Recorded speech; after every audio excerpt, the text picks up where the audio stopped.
rounded hawthorns bent sideways by wind. It wasn't on the map, but it looked like shelter enough for me, so I set up there. As I wandered around before dusk, I noticed something curious. A single upright stone standing near the tree line, maybe 4 feet high, weathered smooth, and at its base were the oddest little offerings. Coins blackened with age, bits of ribbon, even a child's hair clip rusted shut. I had seen things like that before, especially near circles or old crosses, but there was nothing like that nearby, just that lone stone, leaning slightly toward the valley. I took a few photos, marked the coordinates, and tried not to think too much about it. I mean, superstition was definitely not my field. Anyway, the night came down quick and heavy that night. I ate, read for a while by torchlight, then settled in. I was listening to the sound of the drizzle against the tent. It was steady and close, and I must have drifted off for maybe about an hour when something changed. Not the rain and not the wind, but there was something like a pattern beneath it. That's when I realized that what I was hearing was footsteps. They were slow, deliberate, not the uneven pattern of an animal, but a careful tread, as though whoever it was didn't want to wake me.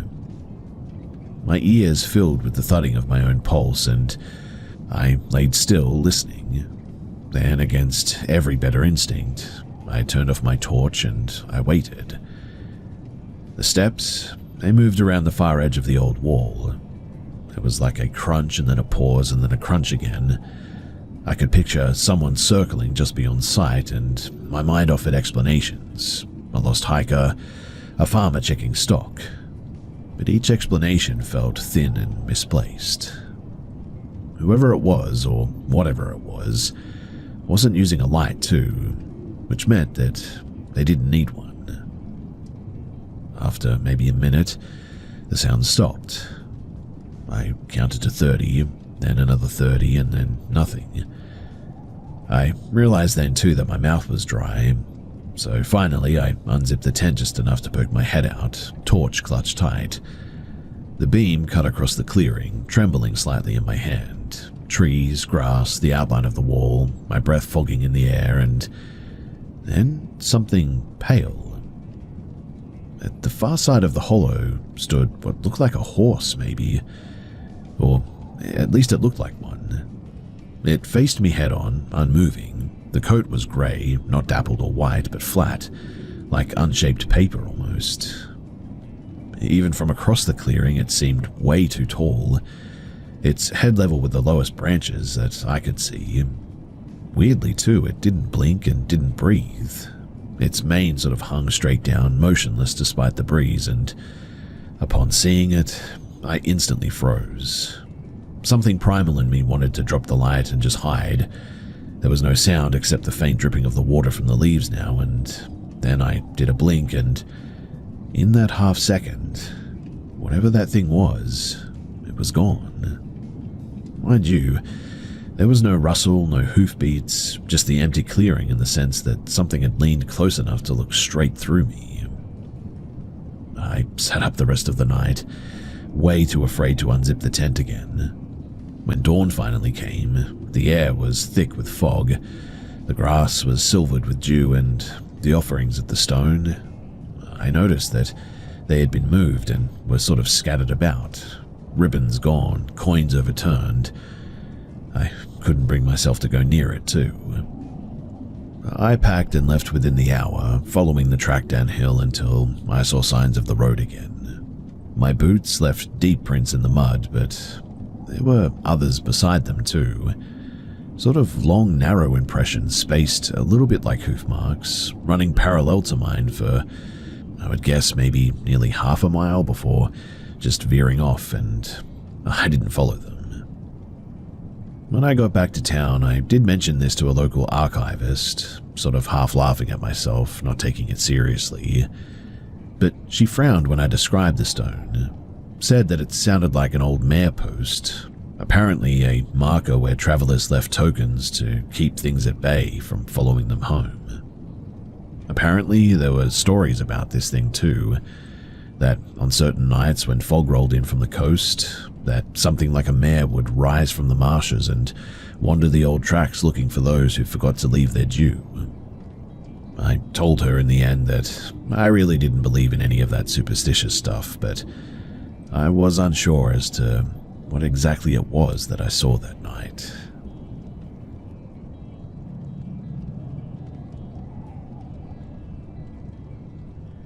It's strange the details that you remember about certain people, the little things that shouldn't mean anything but stay with you long after they're gone. For me, it's the sound of Jenny's shoes made on the floor of the clinic hallway, rubber soles squeaking faintly every few steps, as if her shoes didn't quite fit right. That was 5 years ago, when I worked at a small behavioral clinic in the city's industrial district. The building had once been a dentist's office, then a chiropractor's, and by the time that I got there, it had been repurposed again into what the owners called a short-term mental wellness center. It was really just a way to bill insurance indefinitely. They called it maintenance therapy, the kind of place where no one ever really gets discharged, just scheduled again and again, twice a month, forever. I'd taken the job as a psych technician because I needed the experience for graduate school. It wasn't bad exactly, just a bit sterile and repetitive. Jenny was one of the few people who made it sort of bearable, I guess. She was a few years older than me, a nurse who had bounced between facilities, quick to laugh, the kind of person who could make even the worst day seem sort of manageable. She had that sort of steady, patient kind of voice that put people at ease. We weren't close friends, but she'd sometimes offer me a ride home after a shift. I didn't own a car at the time, and she said that she didn't mind. She liked the company, allegedly. Now, one evening, right before the holidays, we both left early after the clinic closed. She wanted to stop by a discount store on the way home to look for decorations. It was already dark outside, the sky that flat, cold color before snow. The parking lot lights flickered in long rows, buzzing faintly as we went inside. Jenny filled the cart with fake garlands, tinsel, and some snowflake ornaments. I followed along, half distracted, checking the time on my phone every now and then. I still had to make a follow-up call to a patient that my supervisor had been sort of nagging me about all week. Jenny waved a hand and said, "Go do it in the car. I'll be in the line forever anyway." So I did. Her car smelled like air freshener and cheap coffee. But when I slid into the passenger seat, I noticed how meticulously clean it was. No clutter, no crumbs, nothing personal except for a small crucifix hanging from the mirror and a pair of sunglasses on the dash. I pulled up the call app, the one that we use for patients, and dialed the number. The call connected, and I started with the usual script. Halfway through, though, I realized that I didn't have a notepad to record my session notes. I glanced around trying to find something to write on. Between the seats was a small console box, and without thinking too hard, I flipped it open. Inside were a few pens, an old receipt, and a small brown notebook, the kind that you would buy in bulk. I hesitated a bit. I mean, normally I wouldn't touch somebody else's personal things, but I figured that it was probably just full of grocery lists or errands and whatnot. I told myself that if I just jot a few notes in the back and I could apologize later. I opened it to the first blank page, or at least I thought it was blank. Inside there were a list of names written in small, careful handwriting. Each one had an address beside it, and sometimes a short phrase like green shutters, corner house, no fence, doggin yard, friendly. At first I assumed that they were patient references, like a list of home visit clients. But that didn't make much sense because, we weren't a mobile clinic and nurses never did home calls. Curious, I flipped through some more pages. Page after page, more names, more addresses, always with those strange details. Back gate loose, parked car stays overnight, lives alone, things like this. Then, around the halfway point of the notebook, I noticed something else. Some of the names had dates beside them, written in red ink. Not future dates, but past ones. Random days or months apart even. I recognized two of the names immediately as well. They were both former patients. One had stopped showing up suddenly and the clinic had marked her as non-compliant.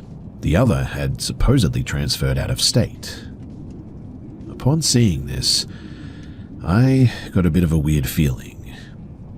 At the bottom of the same page was another note as well. Next EL lives above the bakery.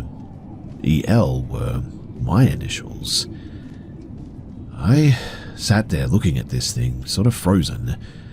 I didn't move and I barely breathed. I just sort of stared at this small line of ink until the letters started to blur a bit.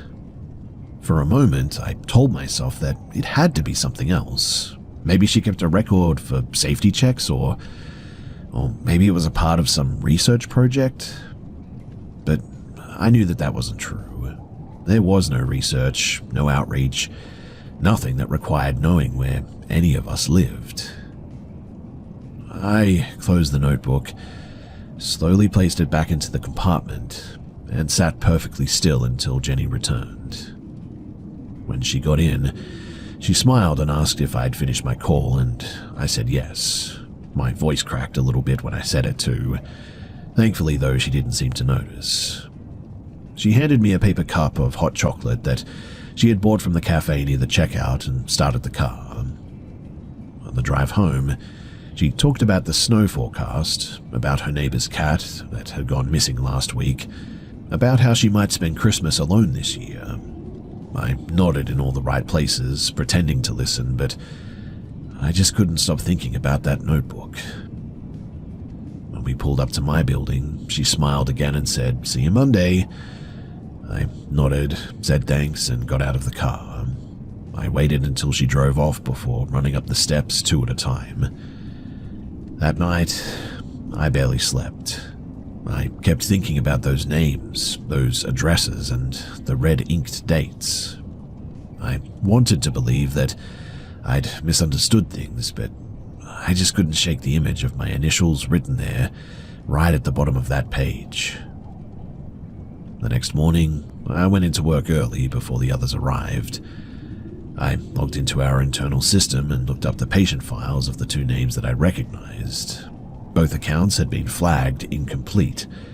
No follow-up, no discharge, just ended. No one ever talked about them again either. And well, a few weeks later, Jenny suddenly stopped showing up to work. The supervisor said that she had quit suddenly, left no notice, no forwarding address or anything. Her employee email went dead that same afternoon as well. The clinic replaced her within the month, and nobody really seemed particularly surprised by it. I mean, people come and go all the time here, someone said. But, I don't know. I've moved apartments the same winter that she left, and I changed my phone number a few months later as well. But still, every single December since then, I cannot stop thinking about that notebook.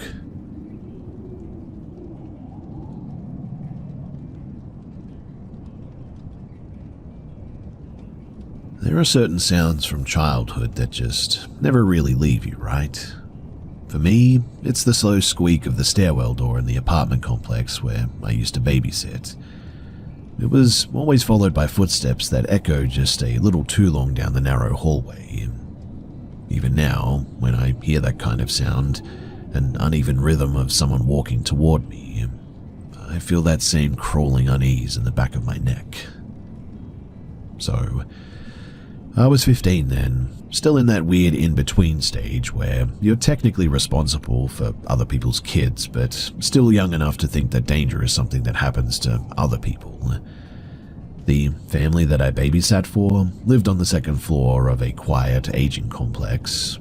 One of those places built in the 70s where every apartment looked the same and the walls smelled faintly like carpet cleaner. They had 2 kids, 5 and 7. Good kids too, loud but sweet. Their parents worked evenings at a local restaurant, so I'd usually show up at around 4 and stay until close to midnight. It was always the same routine. We would spend the late afternoon outside in the courtyard, then head in for dinner, bath time, and bed. The courtyard was a faded square of cracked pavement surrounded by rusted railings, with a patch of grass in the middle that the maintenance crew never really kept up with.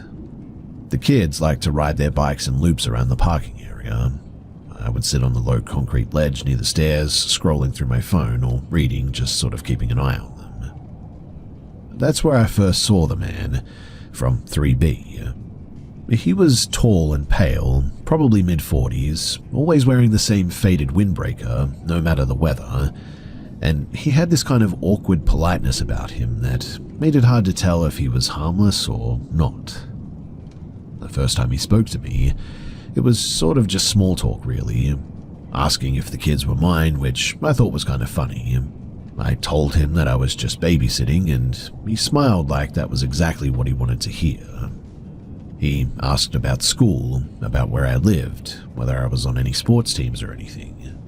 Then, in that same calm and almost clinical tone, he said, "You look like a runner. You've got perfect form in your legs." It didn't register right away. I remember sort of half smiling and shrugging it off, just wanting the conversation to end really. I told the kids that it was time for lunch and I steered them inside. And here's where I think I made my first mistake. I didn't lock the door. The apartment was quiet except for the hum of the fridge and the kids arguing over which color plate that they wanted, and I just sort of sat down with them at the table when the doorknob turned. At first I thought it was one of the parents. Maybe they had forgotten something. But the door swung open, and it was him. The man from 3B. He stepped in without hesitation, closing the door behind him and turning the lock with a soft click. I can still hear that sound, like a nail tapping against glass. He smiled, but it wasn't that same polite smile from before. It was smaller, tighter. "I just thought I'd stop by," he said. "Didn't get a chance to really talk earlier." For a second, my brain completely shut off. I didn't know what to say. The kids went completely quiet too, one of them holding a half-eaten sandwich in midair. Something in me shifted then though, an instinct that I didn't even know that I had. I forced a laugh, something that I hoped sounded casual. I said that the parents would be back any minute, that they were just upstairs grabbing something. His expression flickered, but he stayed where he was, hands in his jacket pockets. I took a step closer to the door, keeping my voice steady, pretending everything was fine. He then said, "You don't have to lie, I know their schedule." The way that he said it, flat, certain, it made my stomach twist. I don't remember the exact words after that. My voice just came out faster, higher, anything that might convince him to leave.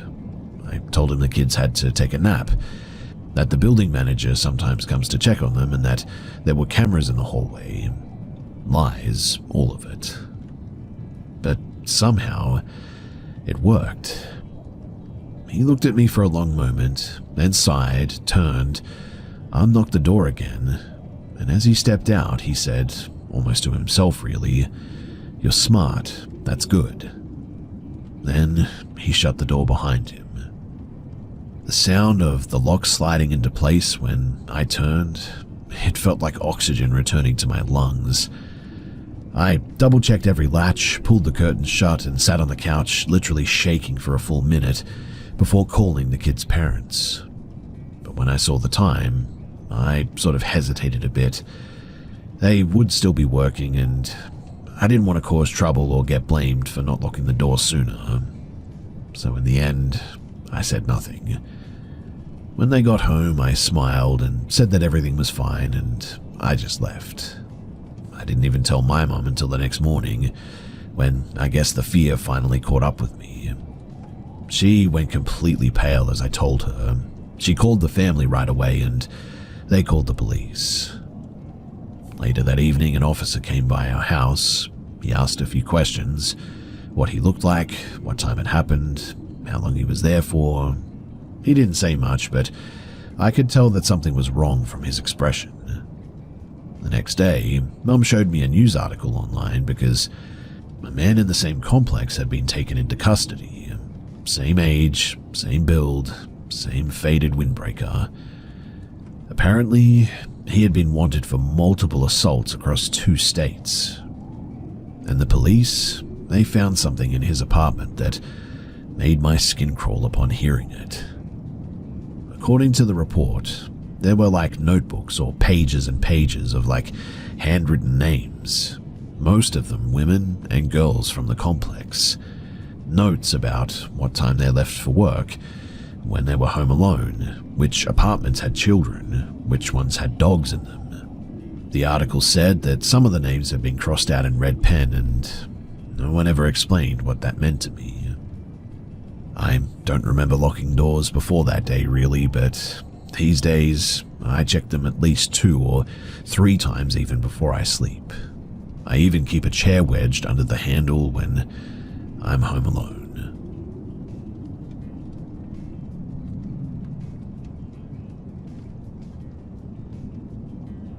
When I was 16, there was a stretch of weeks where I just felt like I was being watched.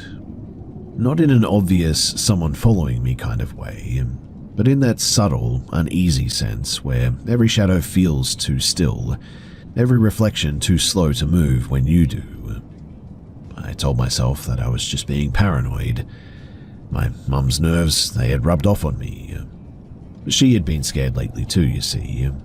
Said some man in an old van stopped her one morning on her walk, asked for directions, then insisting that she should get in so that she could show him the street. She told him no, obviously, and hurried home, but her voice shook the whole time that she told me about it. She tried to laugh it off, but I could see that she was pretty rattled. Well, a few days later, I started taking the long route home from school. It added 15 minutes, of course, looping around the blocks instead of cutting through the narrow alley that ran between the old houses at the edge of town. The alley was just a short connector, 2 fences, cracked pavement, and a few overhanging trees that blocked the light near sunset. It was harmless, and it always had been. But after my mum's story, even the idea of walking through it alone just gave me a bit of a weird feeling. Until the day that I decided to use it again. It was one of those late autumn afternoons where the air smelled like smoke from people's backyard fires. I was tired from exams, and the sky had that flat, colorless look that comes before dark. I wanted to get home fast and make some tea, and put my headphones in, and told myself that I would be fine and that I was just overreacting. The alley, it did look different that day. It always did in the colder months, really, though. The vines along the fences dried out, the wind carried little bits of paper and leaves that scuttled around your feet. There was a puddle of water at the far end from last night's rain, and the reflection of the streetlight shimmered in it, the only bit of brightness in the grey. Halfway through, I heard a car as well. Not unusual, but something about the slow and deliberate sound of the tires on gravel, it made me turn around to take a look. There was a van sitting at the mouth of the alley, beige or maybe sort of off-white, the color of an old refrigerator, really. The engine idled, humming low. Inside, I could barely make out a man's shape behind the windshield. He didn't move, just sat there. For a second, I thought that maybe he was waiting for someone. But the way that the headlights weren't quite on, dim as if turned 1 click below normal, made it feel more deliberate, like he wanted to see me without being seen. I kept walking, trying not to look nervous, but my hands were definitely sweating, and my heart felt too loud in my chest for sure. The van, it rolled forward, slowly. I pulled out my phone, an old flip-style one, barely working, and pretended to talk on it. I didn't even have service out there, but I started muttering like someone was on the line, and I forced a laugh and said, "Yeah, I'm on my way home now," into the empty air. The van, though, it crept closer. I could see him now more clearly, and he was an older man, maybe in his late 50s, greyish hair, pale face. He rolled down the window halfway and said, "Hey, could you help me find a street? I just need some directions." His tone was friendly, practiced almost, like someone who had rehearsed it 100 times by now. I told him that I didn't know street names, tried to keep walking. He didn't leave. "Come on," he said, "just 1 second." I felt my throat close. His eyes flicked to my phone and then back to me. The expression that he gave wasn't frustrated or angry, it was more like calculating and cold. Something in me broke then too. The false calm, the pretending. And I turned and I instantly ran. Not a jog too, but a panic sprint. Something in between, fast enough that my bag slammed against my side and my breath caught in my chest. I didn't stop until I saw the open road at the end of the block. When I turned back, the van was gone. I told my mum that night and she didn't believe me. She said that I'd been spooked because of what happened to her and that I must have made it up, probably to get attention, she said. She even had her boyfriend walk me to school the next day, just to prove that nothing was out there. When nothing happened, she gave me that look, the kind that says, "I told you so," and so I just dropped it. But a few weeks later, something else happened. So I overheard my mum talking on the phone late one night. She thought that I was asleep, but I could hear her through the wall, and she was whispering. She said that the police had come by her work that afternoon, asking about a van that matched the description that she had given before. Pale, beige, older model, partial license plate starting with 7LX. They had apparently found it abandoned on the outskirts of town, near an access road that led into the woods.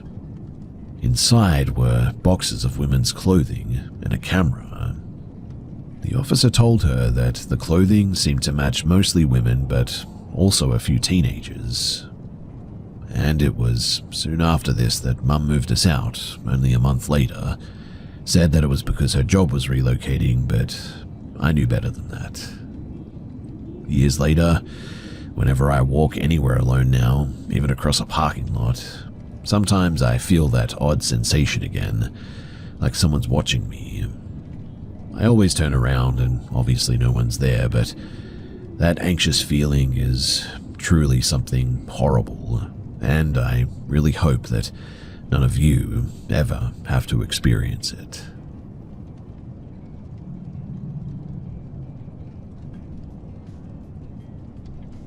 So I started walking the park trail near my house a few years ago, mostly to clear my head after work. It wasn't a fancy place by any means. A few soccer fields, a playground, and a long gravel loop that curved behind a wooded ridge before winding back to the parking lot. But it was quiet, and in a small town like mine, quiet was pretty hard to come by. For months I would walk it nearly every morning before the day got too hot, and sometimes again just before dusk as well, but it became a part of my routine really. A way to think, to unwind, to feel like I was doing something good for myself. I would see the same joggers, a few dog walkers, even a group of older men who played cards by the pavilion every morning like clockwork. I thought that I knew that park better than anyone.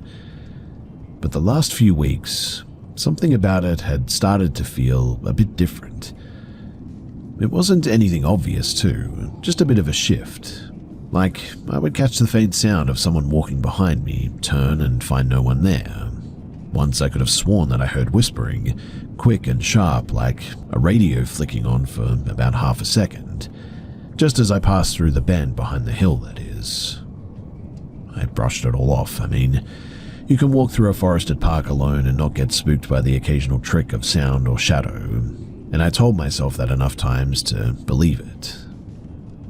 Now, the morning of the event, the air was still a little bit cool. Sunlight was pouring down through the gaps in the trees. I remember noticing how the dew clung to the grass along the slope there, how it shimmered in the light beautifully. Everything felt calm again, and I thought that maybe I had just been overthinking things the past little while. There was a man ahead of me on the track, walking slow, hands buried deep into his hoodie pocket. I didn't think much of it. I mean, plenty of people dress oddly for the weather. Until I noticed that he was wearing black from head to toe. A thick hoodie, black jeans, and even some gloves. It was already warming up by this stage, nearly 20 degrees Celsius. His outfit looked heavy and deliberate. He certainly wasn't exercising, just walking slowly. I hesitated, letting my pace drop a bit. I watched him take the curve up near the hill, the section where the track dips low and you're sort of boxed in by trees on one side and a steep grassy rise on the other. Once he disappeared behind the hill, I didn't see him again. A minute later, though, I rounded the same bend. He was gone, and he wasn't walking ahead, not resting near the benches or anything. I mean, he was just gone. The only sound was the distant hum of a leaf blower from the soccer fields above, and the faint rustle of something moving in the woods. I told myself that maybe he had gone up the slope there or cut through the trees to another path or something, though I knew there really wasn't one. Still, though, I didn't want to look like a paranoid idiot peering into the forest at nothing, so I kept walking, and that's when I caught it. Movement in the corner of my eye, a shape behind a tree. He was there, standing halfway down the wooded slope, his body sort of half hidden by the trunk that he was hiding behind, seemingly watching me. He wasn't moving, not even shifting his weight, just standing dead still. The sunlight didn't quite reach that far, and his clothing made him sort of blend into the shadows. I only just noticed the faint shape of his face, in fact, pale against the dark. We locked eyes, or at least I think we did. My entire body went still and cold. I didn't say anything, didn't even think. I turned and started walking quickly back toward the parking lot, my breath shallow and my vision narrowing to the path ahead of me. Every sound behind me felt magnified. The crunch of the gravel, the snap of a branch. I couldn't tell if they were mine or his, too. I grabbed my phone and called my boyfriend, but the call didn't go through. Service always dropped in that back corner of the park, unfortunately.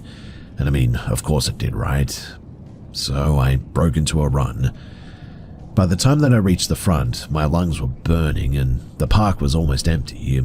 Just an older man near the pavilion tossing breadcrumbs to some ducks there. I blurted out what had happened, pointing back to the trail. He looked where I was pointing and then chuckled. "Yeah, well, squirrels get pretty big this time of year," he said, like I told him that I'd seen a ghost or something. But when I turned back, the man in black was there again, standing at the far end of the path, maybe 100 meters away, still watching me. I didn't even stop to think. I sprinted the rest of the way to my car, slammed the door, and instantly locked it. My hands, they were shaking so hard that I dropped the keys twice as I was trying to get in, and I saw a silver sedan pull out from the trees only a minute later, circle the lot slowly, and park 3 paces down from me.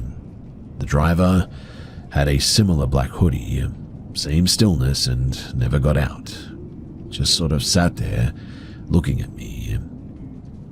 My boyfriend, he arrived 5 minutes later, just as I was debating whether I should drive straight home and call it a day, and I was crying and trying to explain what happened, but before I could even get the words out, the sedan pulled forward, creeping past us.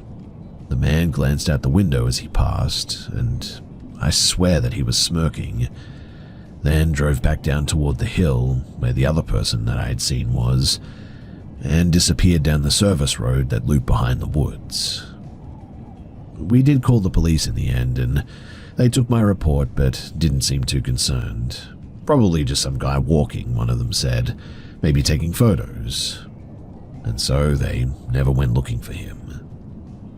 That night, I couldn't really sleep. Every time I closed my eyes, I saw the same event happening in my head. The trees, the angle of his head, the way that he had just stopped existing for a minute before reappearing somewhere else like that. Like he hadn't walked through space at all and just sort of stepped between 2 points.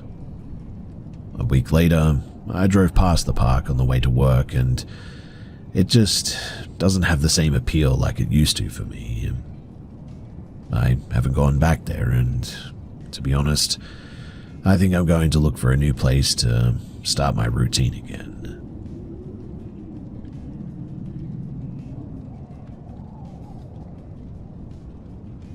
I don't really talk about this often, maybe because every time that I try, I feel like there's a hole in the middle of my mind where the ending should be.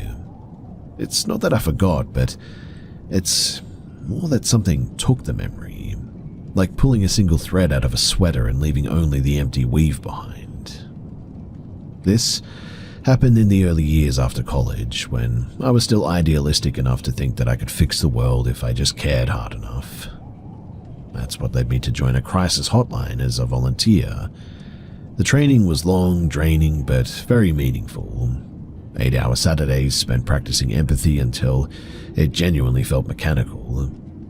But I was young and earnest, and every call mattered. Every voice on the other end was someone trying to stay tethered to life, and I wanted to be that tether. The place had rhythm. A hum of phone lines, quiet tears in the break room, the low murmur of people trying to talk someone back from an edge. It certainly wasn't glamorous, but I did love it. I loved the sense that I was part of something sacred, something helpful. And that's where I met him. His name was Raymond. He was older, maybe late 50s, and one of those people that everyone seemed to know. He'd been with the hotline for years at this stage, the kind of veteran whose name carried weight. A former paramedic, recovering alcoholic, a savior type, as people said. Everyone adored him. He was loud, funny, the first to make you coffee on a rough night.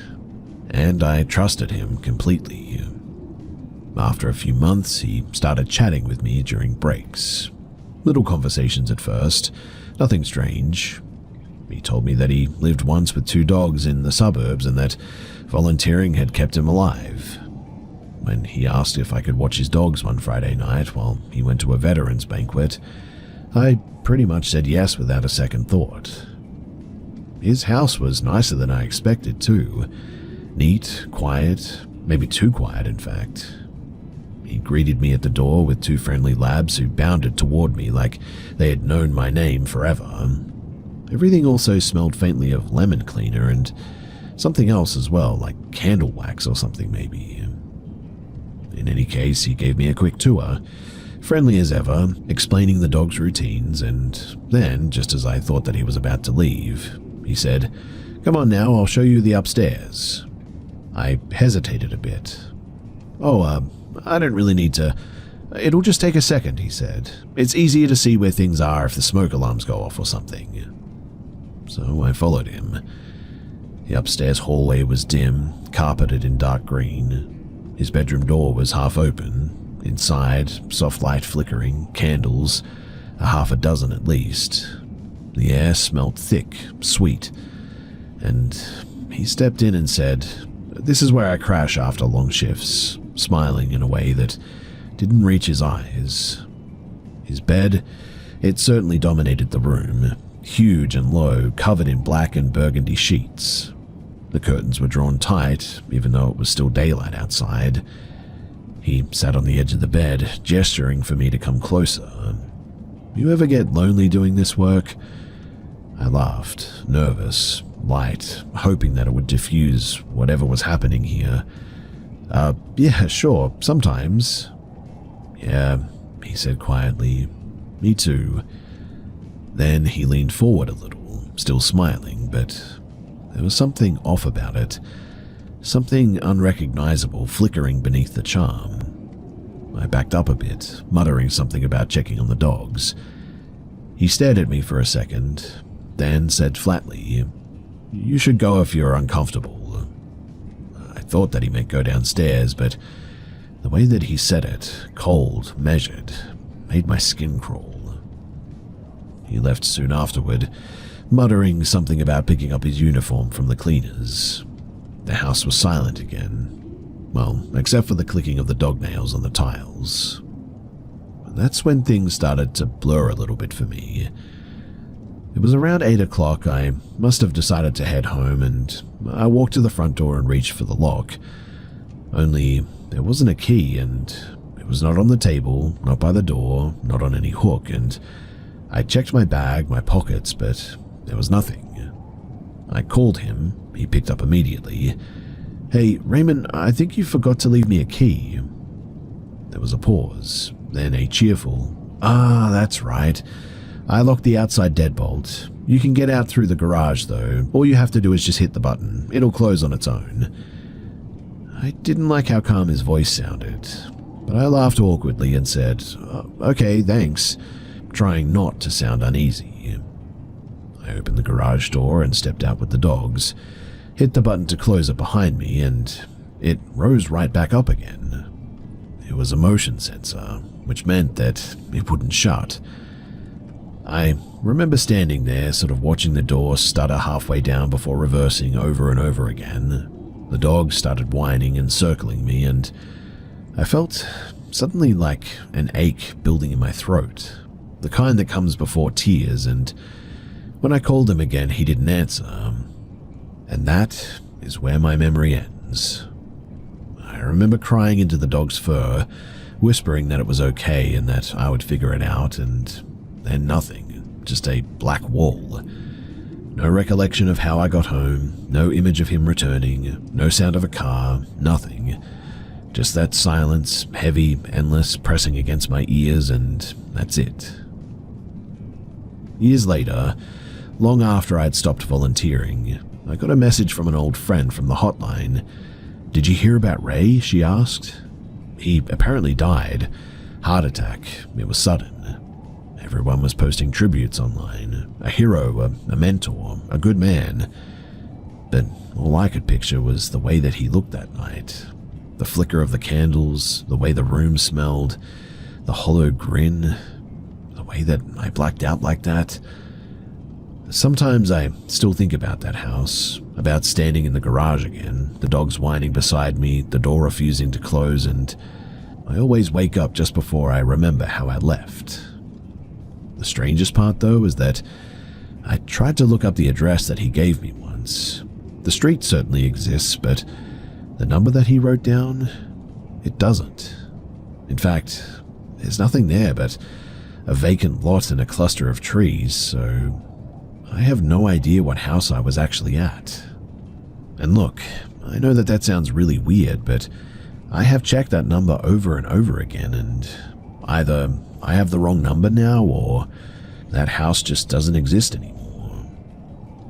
I don't know what to think about any of this. I have no idea what happened that night, and something tells me that something happened to me, but I really don't want to think about that.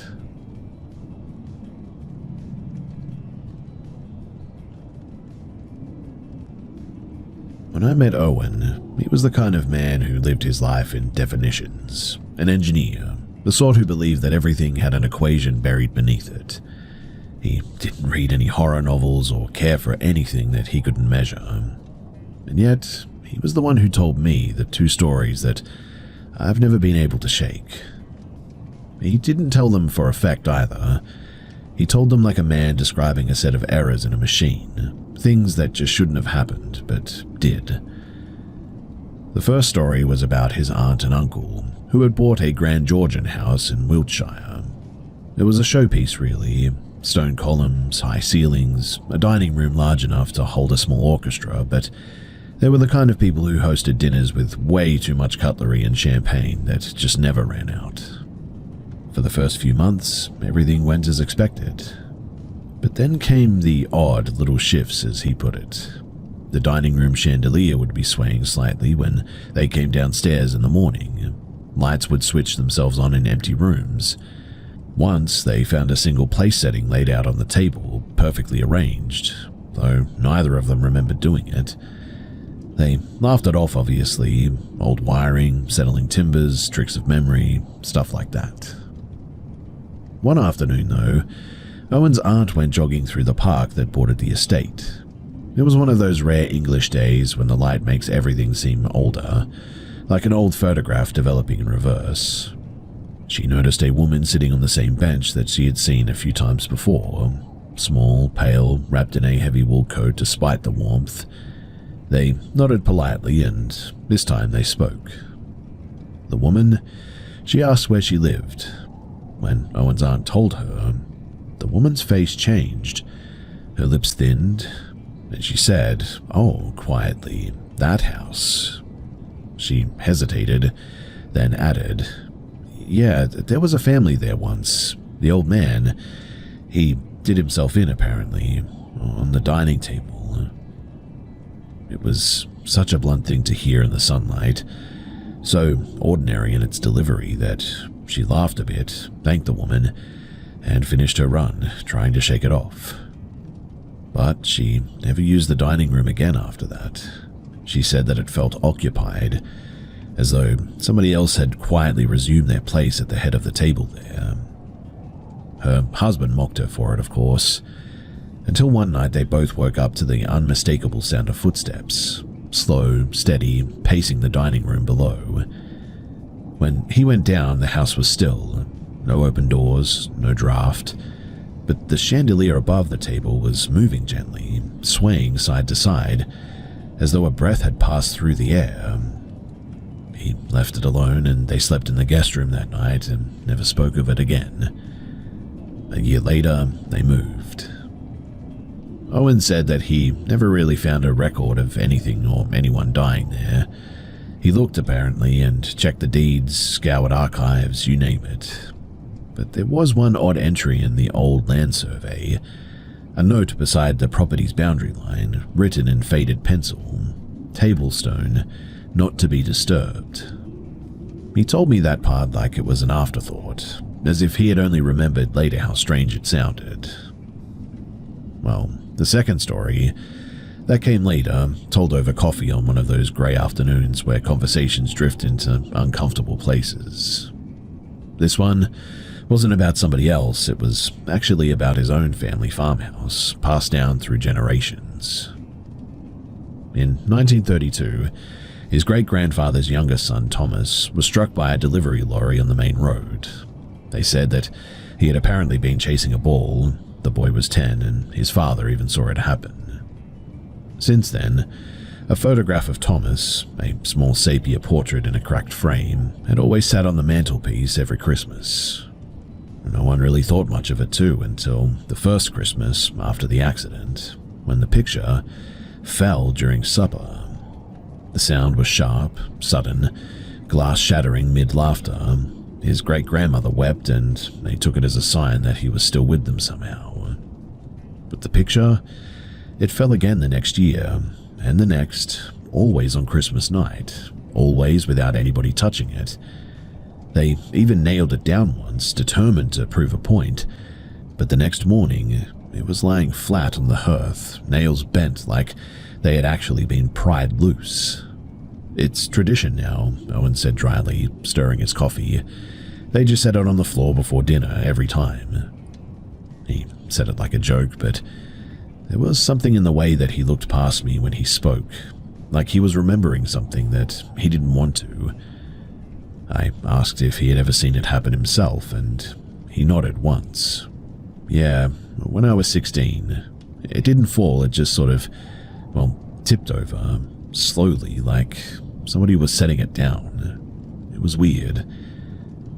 He never liked to talk about ghosts or superstitions. We dated for another year before things fell apart, but sometimes when I think about him, I wonder how much he ever really told me. There was something behind those stories that always felt unfinished, as though he had given me the versions that still made sense to him, but nothing more. I looked up the Wiltshire house once, just out of curiosity, and it is still there, beautifully restored, listed for sale, in fact. The photos, they showed the grand dining room flooded with light, but in one picture, I noticed something faint in the mirror above the mantel. A pale shape at the edge of the frame, easy to miss unless you're really looking for it. I don't show that photo to anyone, really, but sometimes I open it at night, zooming in closer and closer until the pixels sort of blur, just to see if I can convince myself that it was a trick of the light. But no matter how much I tell myself that, I just can never shake the feeling that whatever Owen's family tried to forget, the table stone, the fallen frame, the sound of slow, deliberate footsteps, they all came from the same place. Something that watches them, and something I genuinely believe is real.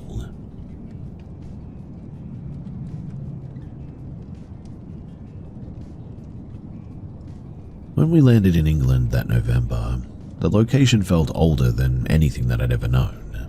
Cold, deliberate, and just unending. We weren't supposed to stay in London that night. The plan was to take the train straight back to Bath, but a delay forced us to find a place nearby. My girlfriend scrolled through hotels on her phone, and when she showed me the photo of a brick townhouse lit by amber lamps and shrouded in mist, I told her that it looked perfect. She laughed. You'll say that about anything with peeling paint. Maybe she was right. Old places have always felt aware. Not haunted exactly, but as if the walls remember things that we're not meant to know. I've always found that interesting. Anyway, the cab dropped us in a narrow lane between two pubs. The hotel had no real sign, just the faint outline of letters long painted over. Inside, the man at the front desk greeted us with an accent so gentle that it almost didn't sound real. He handed me a brass key attached to a heavy key tag that read, R. Moreland, 3rd floor. The corridors were claustrophobic, let me tell you. Walls bowing inward, wallpaper yellowed to parchment. The air smelled faintly of dust and lavender. Every few steps, one of the floorboards released a sort of tired sigh, like the building was exhaling around us. When we reached our door, the handle turned a bit reluctantly. The room was smaller than I expected. Rich wooden panels, a fireplace with soot still in the grate, a canopy bed dressed in crimson velvet. A single portrait hung crookedly on the far wall. It showed a man with dark hair and a sharp mouth, pointed in that sort of strange flat way that made the eyes feel too still. Cozy, my girlfriend murmured, dropping her bag and collapsing onto the bed. And within minutes, she was asleep. I stayed awake though, brushing my teeth in the tiny bathroom sink, when movement flickered in the corner of the mirror. Not fast, but just enough to make me glance back into the room. There was someone standing by the bed. At first I thought I was looking at a reflection, mine in fact, maybe distorted by the glass, but this man was taller, broader, and he wasn't moving like a reflection would. He was facing my girlfriend, leaning forward slightly as though studying her. He wore a long dark coat and a white shirt that looked impossibly clean, with lapels that belonged to another century. His hair was wavy, the kind of style that you only see in paintings. I sort of stood there, toothbrush hanging from my mouth. He wasn't translucent, mind you. There was no cinematic glow or anything like that. He looked like a regular person, solid and alive. And yet there was something deeply off about him, like a person performing the idea of being human.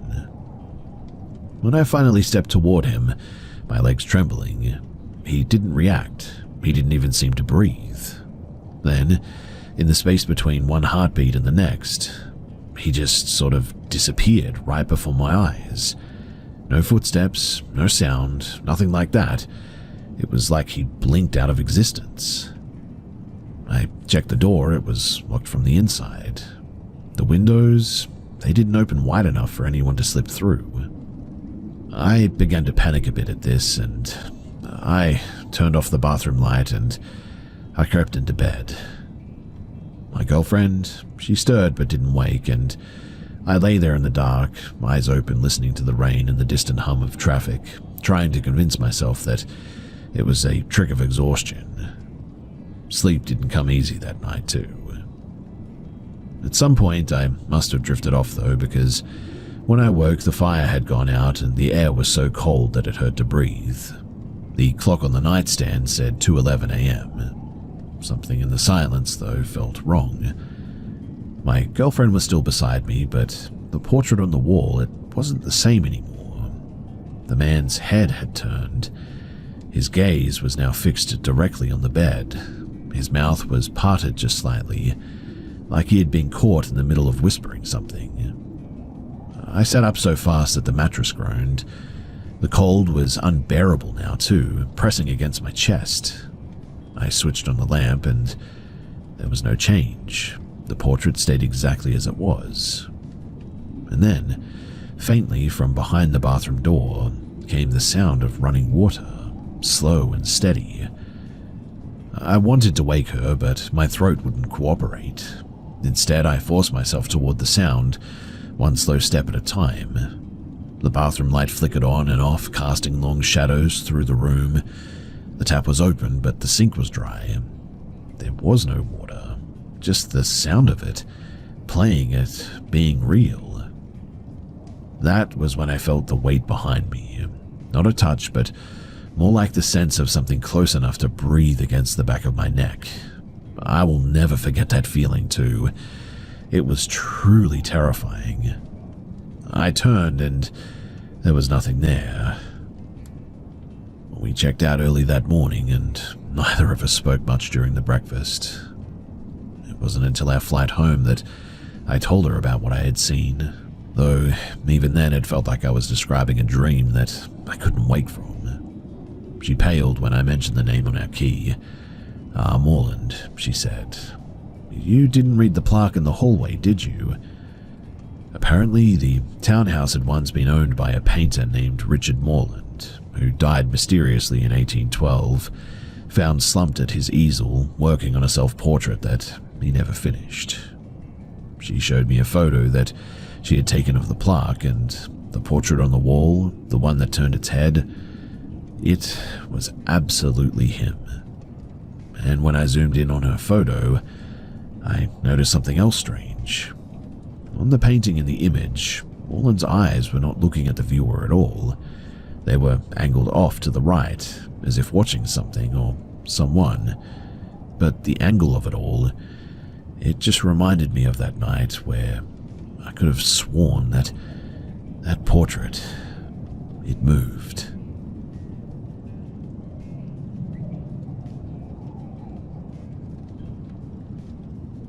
When we first saw the house, it really didn't look like much. A sagging fence, a half-dead maple in the front yard, windows the color of nicotine. But the land was quiet, that heavy suburban quiet that feels like the world stops breathing after 10 p.m. But the land, it was quiet. We moved in during winter, and for the first few weeks everything had that sterile sort of new routine calm to it. Boxes stacked against the walls, the air faintly smelling of old carpet and plaster dust. My wife loved it, in fact, and said that it felt like a house that just needed to be lived in again. Our son took to it even faster than her. 3 years old, full of nonsense songs and toy cars, the kind of kid who names shadows and laughs at the empty corners of rooms.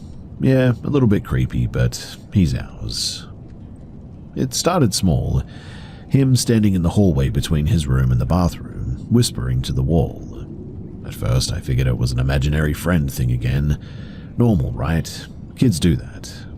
He'd pause sometimes, tilt his head, nod as if listening, and then answer back with a tiny but serious okay.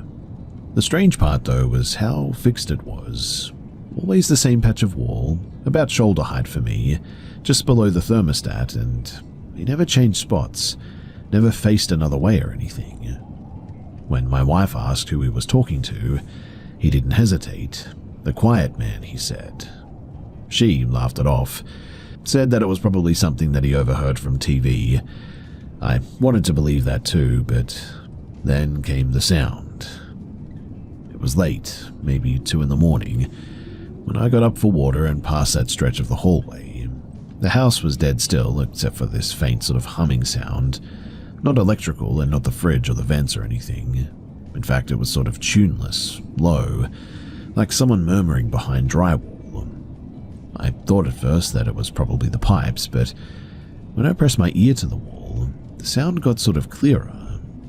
It wasn't mechanical, it sounded a lot like breathing. I stood there for a long time just listening, the hum rising and falling. The next morning, I pulled everything apart, Checked the attic, the crawl space, the studs in the wall. There was nothing. No pipes, no wiring, no speakers, no way anything could be inside of it. When I mentioned it to my wife too, she sort of frowned and said that maybe the house was settling. She didn't hear it herself, and so she brushed it off, but 2 nights later, our son came into our room around dawn. He looked wide awake but calm, sort of like kids get when they're relaying something simple. The quiet man said that you can hear him now, he told me. Then he smiled like it was a good thing. I didn't go back to sleep after that. Over the next few days, odd things kept happening too. The hallway light would flicker just once when I walked past it. Never when my wife did, though. Toys that we had put away in his room would turn up sitting perfectly in the same spot by that wall, as if arranged and not dropped. Once, when I came home from work, the thermostat was running hot, 30 degrees, and I asked my wife if she had changed it, and she said no, she'd been out all day. Later that night, I stood in the dark hallway again, hand on the warm plaster, and whispered, "Who are you?" The hum, it stopped, and for the first time in weeks, the air was silent suddenly. Then, faintly, there were 3 slow knocks from inside of the wall. I yanked my hand back, and there was nothing after that. No noise, no hum, just the quiet house breathing around me again. Well, last weekend we finally decided to call someone to come and check the wall. A contractor came by, tapping the plaster with a little hammer that he had, marking spots with chalk. He said that everything looked sound. No rot, no pests, no hollow cavities or anything like that. But when he got to this section by the bathroom door, he stopped, knocked once, tilted his head. "That's strange," he said. "There's something behind here. Feels like an old cavity maybe, or maybe a closed-off alcove." He went to get his saw. My wife was already shaking her head. She did not want to see whatever was in there. When he came back, the spot that he had marked, the one that he swore was hollow, suddenly sounded solid again, like something had shifted inside of the wall. He left confused and told us that if we ever needed more work done, that he would be available, but that he couldn't really find anything that was wrong. That night, my son wouldn't sleep in his room too. He stood in the hall staring at the wall again, but not speaking this time, just standing there listening, I think. I asked what he was doing and what he was waiting for when I found him there. He didn't look away when he answered too, and he said, "The man is moving to the other wall now." Well, we're staying with my brother for a while now, and I told my wife that I just needed to let the house settle, but the truth is that I can still hear that hum when the house goes quiet, and it's really starting to bother me. Sometimes when my son draws, he fills the paper with a rectangle shape too. No windows, no door, and just a wall.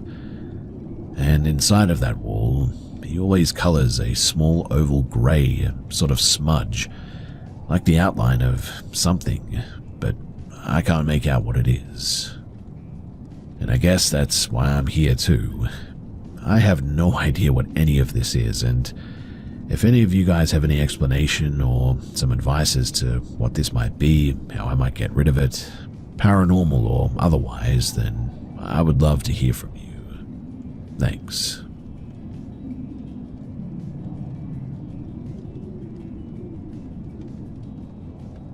There's a kind of silence that only exists in small towns. Not peace, but the weight of something long forgotten. I learned that when I was 9, the year that we moved into the house beside the Bells. It stood crooked next to the old church, its steeple looming over the roof like a watchful finger. My mother said that we were lucky to find a place so cheap, though even she admitted that it felt strange how nobody else had taken it. The landlord was vague when she asked why it had been empty so long. It was a duplex. Someone quiet lived downstairs, though we never actually saw them. we had the top floor, reached by a slanted staircase that seemed to tilt further every time that we climbed it. At the top, the hallway stretched wider than it should have been, a square that I swear swallowed sound. Our bedrooms branched to the left, the sitting room to the right, and beyond my mother's door was the kitchen, heavy with the smell of old wood and rain that never seemed to dry. The doors, they were the first thing that didn't feel right too. Tall, heavy, older than the rest of the house for sure, fitted with skeleton key locks and warped from time. They never stood shut. Even when latched, they would always ease open in a soft click, as though something on the other side remembered how they used to move. At first, it became kind of a game, I guess. My brother and I would race to shut them, waiting to see which one creaked open next, and it was funny until we sort of realized that they would open most often when nobody was near them. Every night after 9 too, when the church bells rang through their final chime, we would hear the stairs groan under careful weight. One step, a pause, and then another, slower this time, like somebody climbing up the stairs. Sometimes it stopped about halfway, other times it reached the landing itself, lingered, and then just sort of faded. My mother said that it was just the house, and I wanted to believe her, but the house never sounded like that during the day. Also, there was something else that happened, and it started as a drop on my arm while I was reading in bed one time. I genuinely thought that I had left the window open, but it wasn't raining. The next morning, my brother said that he had felt the same, something cold landing on his head while he was playing with his toys. It happened again and again, and always 1 or 2 drops, but never enough to trace it. We checked the ceilings, and they were bone dry. The attic, there were no leaks, no pipes, just blackened beams where a fire had once crawled and died. Mind you, the scorch marks looked old, older than the wiring or the wallpaper for sure. They sort of spidered across the rafters like veins, and when I asked about it, my mother went quiet. And that evening she told us that we'd be visiting the library. The librarian led her to a drawer of brittle index cards and microfilm reels that smelled faintly of dust and ozone. We searched for anything tied to our address, fires, accidents, deaths. There was nothing, though, as if that piece of town had never even existed until we moved in. Sometimes, too, in the middle of the night, the air would thicken with the smell of smoke, faint and distant, and not from the stove or the chimney. You could actually taste it, in fact, like a bitter edge of smoke.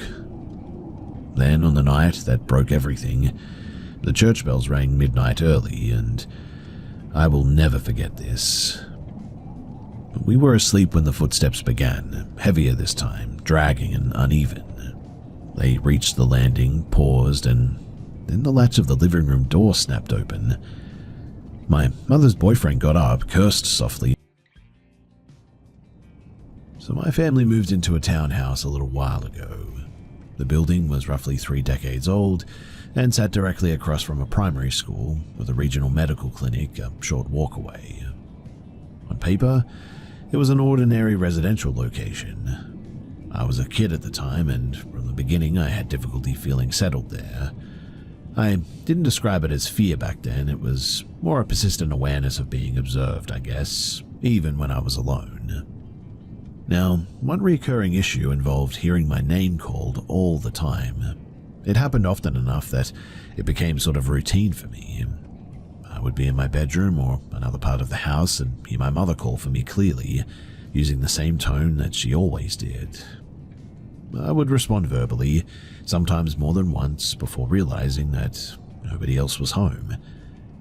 I checked the house each time, but there was never any indication that someone had entered or that I had misheard a nearby conversation or the television or anything like that. There was this one time, though, that I had come home from school earlier than usual and was alone in the house. I was in the kitchen preparing some food or something.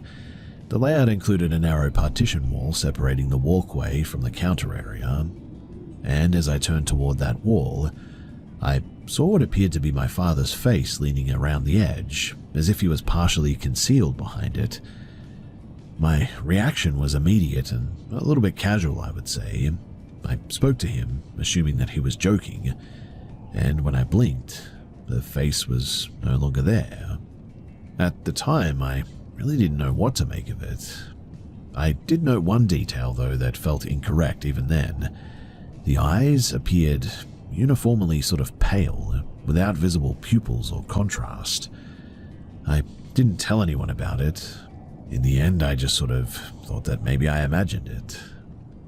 Nothing escalated after that, but smaller incidences definitely continued throughout the years that we lived there. The feeling of being watched, that never diminished. The auditory experiences persisted intermittently. And despite this, I adapted and treated the house as uncomfortable rather than threatening. I eventually moved out without giving it too much thought, and more than a decade later, during a conversation with my sister back in 2023, the subject of our childhood home came up. She asked whether I had ever liked that townhouse, and when I asked why, she explained that she had experienced her own issues there, including unexplainable sounds and also a constant sense of unease. She said that this discomfort that had played a role in her decision to leave as soon as she became an adult. We compared details and realized that although our experiences were not identical, they certainly overlapped in tone and frequency. Our parents sold the house years ago and relocated to a rural property outside of the city. Neither my sister nor I have experienced similar issues in their current home or elsewhere ever since then. No unusual events followed us after leaving, which says a lot to me, really. I think that there was something in that house, and whoever bought it, well, I hope that they're doing okay.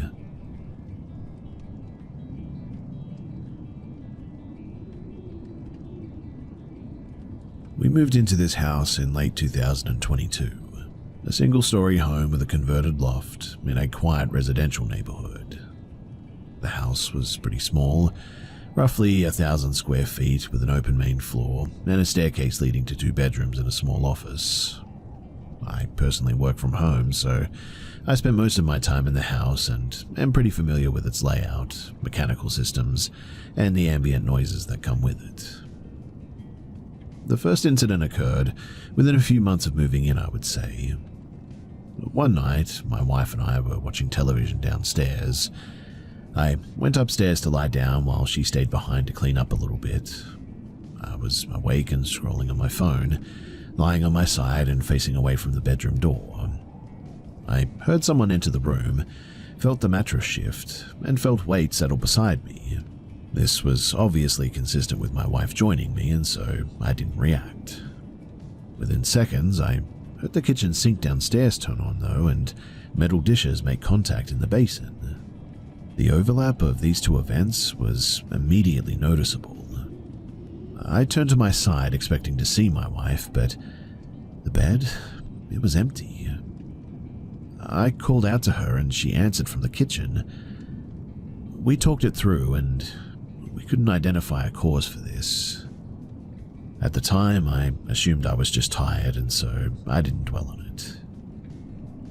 Nothing similar happened for a long stretch after that too, and the incident, it mostly faded into the background. The second set of events occurred roughly a year later. My wife and I again had gone upstairs to bed at around 11 p.m. Our children were asleep and we'd been in bed for less than 10 minutes when a loud impact sound came from downstairs. One of our children's scooters moved across the hardwood floor in the dining area at the base of the stairs. The sound was not subtle or gradual. It was consistent with a forceful movement. Both of us reacted immediately and obviously assumed an intruder. I retrieved my firearm and we conducted a full search of the house, but there were no open doors, no disturbed entry points, and no signs of any people. We checked closets, storage spaces, the garage, everywhere, but nothing was out of place and no one was there. We returned upstairs, unsettled, but assuming that we must have just misinterpreted the sound. But less than 5 minutes later, we both heard clear footfalls ascending the stairs, The cadence was steady and the sound included fabric movement consistent with clothing. It took about the same amount of time that it would take an adult to climb the staircase normally. My wife moved toward the stairwell while I followed behind, expecting to confront someone at the top, but there was no one there. There was also no sound of retreat or anything too. Given the house layout as well, it just wouldn't have been possible for someone to reach the stairs like that, reverse direction, and disappear without being heard. We checked the house again in any case, but there was nothing. At that point, we turned on all the lights and we stayed downstairs for quite some time. Eventually, we returned to bed and closed a child safety gate at the top of the stairs as a bit of a precaution, I suppose. Not that it would stop anyone. It wasn't really for security so much as it was giving an audible warning, I guess, if something did move again. But about 30 minutes later, we then heard a mechanical noise coming from the upstairs office. When I approached the door, the sound intensified, and inside the room, my laser cutter's exhaust system was running at full output. The internal fan and the external vent fan were both engaged. This was weird too, because these are controlled by physical switches that require manual input, including multiple presses to reach maximum speed. And I had not used the machine in like several months. We shut everything down and disconnected the power. And after that, the night ended without any further incidences. In the days that followed, we reviewed mundane explanations though. Obviously, electrical faults, vibration, obviously memory errors or overlapping sounds. None of them, though, fully accounted for the sequence or the timing, or the fact that we both heard them. I checked wiring as well, outlets and breaker logs, but nothing showed irregular behavior. Later I learned from neighbors, though, that a previous occupant had left abruptly years earlier under unclear circumstances. No crime was documented, no investigation followed, and that information, it didn't provide any answers, and I don't attribute the events to it or anything, but it is a little bit weird. What ultimately mattered, though, was not identifying a cause, but addressing the stress response that it created in both of us. We installed interior cameras, reinforced nightly routines, and limited speculation because we were just sort of going crazy over it all. Over time, the activity didn't repeat, thankfully, and sleep normalized. The house returned to its normal, predictable behavior, I guess you could say, and I really don't know what happened that night, but it was strange. If something like that were to happen again, I think that I would document it now, address safety first, I guess, and involve professionals where appropriate too. But until then, it remains an incident without much of an explanation. And I guess that that's realistically where it's going to stay.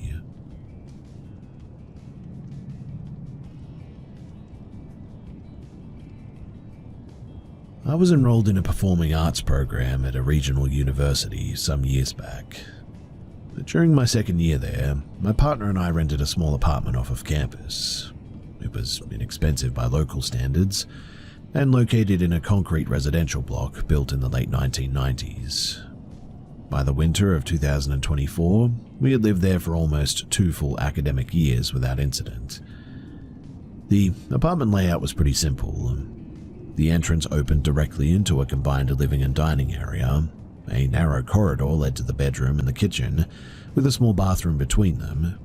My computer desk faced the wall opposite the hallway, meaning the corridor was always within my peripheral vision while I worked or played video games. And over several weeks, I began noticing brief movement in that hallway. It was never fully formed or clearly defined, just sort of short, dark shapes passing quickly from one side to the other. The movement was always low to the ground and lasted less than a second. Each time I turned to look directly, there was nothing there too. I attributed the whole thing to just fatigue or screen strain from gaming or something, just normal visual processing errors, I guess. I didn't mention it to my partner because she's easily unsettled, and I had no confidence that what I was actually noticing was even meaningful. But the more significant incident occurred during preparation for a student film project that I was working on. A classmate had cast me in a short production that required an early morning call time. At that point in time in the semester, my sleep schedule had deteriorated completely as well.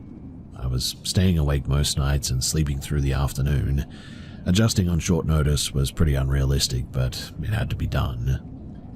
I had access to a prescribed sedative that I had used occasionally in the past for travel-related insomnia, so I took one dose at about 6:30, expecting uninterrupted sleep throughout the night. I fell asleep quickly too. At around 9:45 p.m., I woke up from something. I was fully alert, not disoriented at all, and immediately aware of my surroundings. My partner was awake beside me, lying on her side and using her phone. The room lighting was minimal, coming only from the screen, and as my eyes adjusted, I noticed what appeared to be a human form positioned over her. It was oriented vertically, knees on the mattress, torso leaning forward.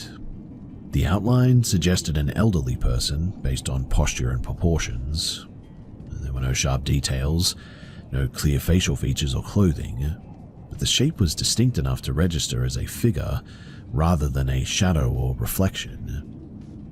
My first attempt was that I was still partially dreaming when I woke up.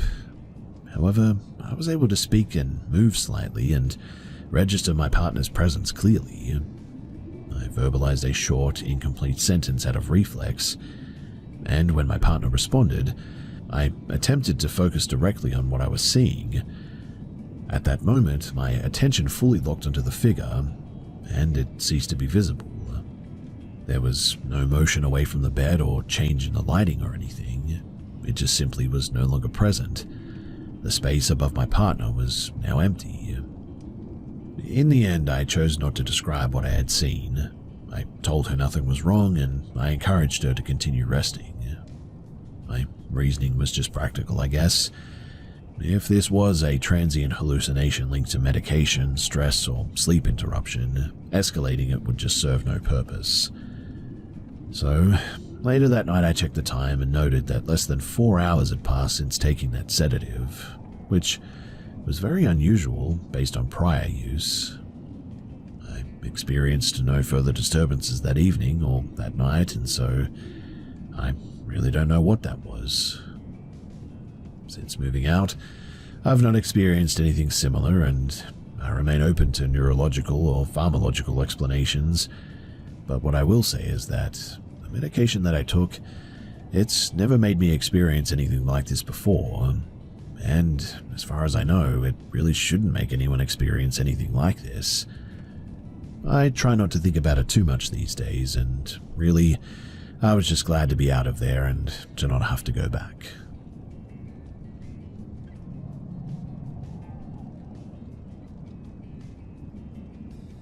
So this incident took place during a period when I spent a lot of time driving at night for no particular reason, other than habit really, but I wanted to share this because it's one of the few experiences in my life that I've really never been able to solve through ordinary explanation, despite revisiting it many, many times. So at the time, I was living in central Alberta, Canada, in an area dominated by farmland and sparsely populated service towns. I was dating someone then, and it was common for us to take long drives late in the evening. We worked pretty irregular hours, and driving after dark was quiet, predictable, and usually uneventful. On the night in question, we had been driving for about over an hour at this stage. The time was somewhere between 10:30 and midnight, though I cannot be more precise than that. Traffic was minimal, weather conditions were very stable, and visibility was clear aside from the expected darkness outside of the reach of the streetlights. We exited a provincial highway to pass through a small agricultural settlement at one stage, the type consisting of a grain elevator, a few houses, and one intersecting road. There were no businesses open, no pedestrians, and no other vehicles present. As we approached the intersection where the road rejoined the highway, we slowed to a complete stop, because that was when we saw it. Positioned directly in the center line of the highway, straddling the double yellow markings, was an animal, roughly equivalent in size to a large dog or maybe a small wolf. Its body posture was upright and balanced though, not crouched or defensive. It was facing our vehicle head-on, and what immediately stood out was its lack of movement. When I say that it didn't flinch, shift its weight, or turn its head as we rolled to a stop less than a car length away, I mean that it was like a statue. At first, I assumed that whatever it was injured or disoriented. However, there were no visible signs of distress, and its back was straight, its head level, and its limbs appeared stable. The fur was dark, somewhere between deep brown and charcoal, and appeared very uneven in texture, as if clumped or thinned in places, rather than uniformly shedding. As our headlights passed directly over this thing, I noticed something that triggered a strong sense of unease in me. There was no visible eye reflection. In my experience, even domestic animals produce some degree of light return when illuminated directly at night. In this case, the eyes remained flat and dark, without glint or shine or anything. The animal continued to stare at the vehicle without reacting. My partner hesitated before turning onto the highway. He did not accelerate quickly, and he didn't look away from it until we were fully past the intersection, but neither of us spoke immediately. Mind you, there was no sense of relief after passing it, which was pretty unusual, but instead I guess there was concern that it might move, follow, or behave unpredictably once we had turned our backs to it. Rather than driving directly back toward my residence too, we continued along the highway in the opposite direction for some time. We drove several additional miles and made a loop through a larger town and waited before retracing our route. This decision was not discussed explicitly, but it was pretty clear that we were both attempting to put distance between ourselves and whatever that was. Throughout that time, we discussed possible explanations as well. Coyotes were common in the region, but their behavior did not match what we had observed. Wolves were rare and typically avoided vehicles. Domestic dogs, they didn't usually sit calmly in the center of an active highway at night, nor would they remain motionless under lights like that. When we eventually passed the intersection again, the animal was no longer there. There were no tracks or road disturbances visible from the car or anything that we could see. We never did report the incident as, well, there was just no immediate threat and nothing tangible to describe beyond an unusual animal sighting. And look, I'm not asserting that the encounter involved anything outside of known wildlife behavior. However, it just didn't align with any animal interaction that I've experienced before or since. And what remains most notable to me is not actually the appearance itself. Instead, it's the animal's complete, just lack of reaction and the instinctive response that it triggered in both of us. The event, it was over pretty quickly and nothing further occurred that night. But still, it stands out as a moment where I just don't really have an explanation for it. And that unresolved gap is the reason that it has remained fixed in my memory long after any other more dramatic experience has faded.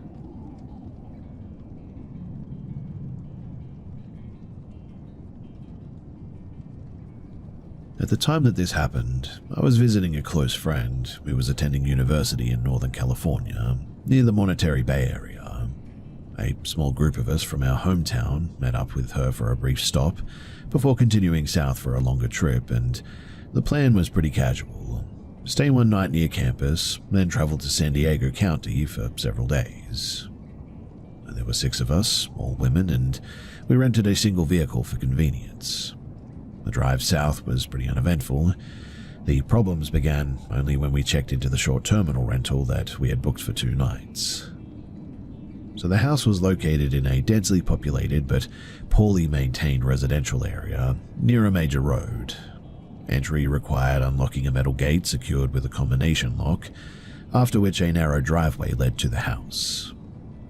The property had a detached storage structure at the rear that was listed as off-limits. The yard was pretty overgrown, and visibility from the street was pretty limited by the fencing and the vegetation. All doors technically functioned, but none felt particularly secure by any means. Inside, the layout was simple. 3 bedrooms, 1 bathroom, a combined kitchen-living area, and an enclosed front sitting space with large windows. We used that area frequently during that evening because it was separated from the rest of the house and felt sort of semi-private, I guess. Now, on the final night of our stay, something occurred that we initially dismissed as background noise. You see, while we were sitting there near the front of the house, we heard a sort of metal movement near the gate, consistent with a chain or maybe a latch being disturbed.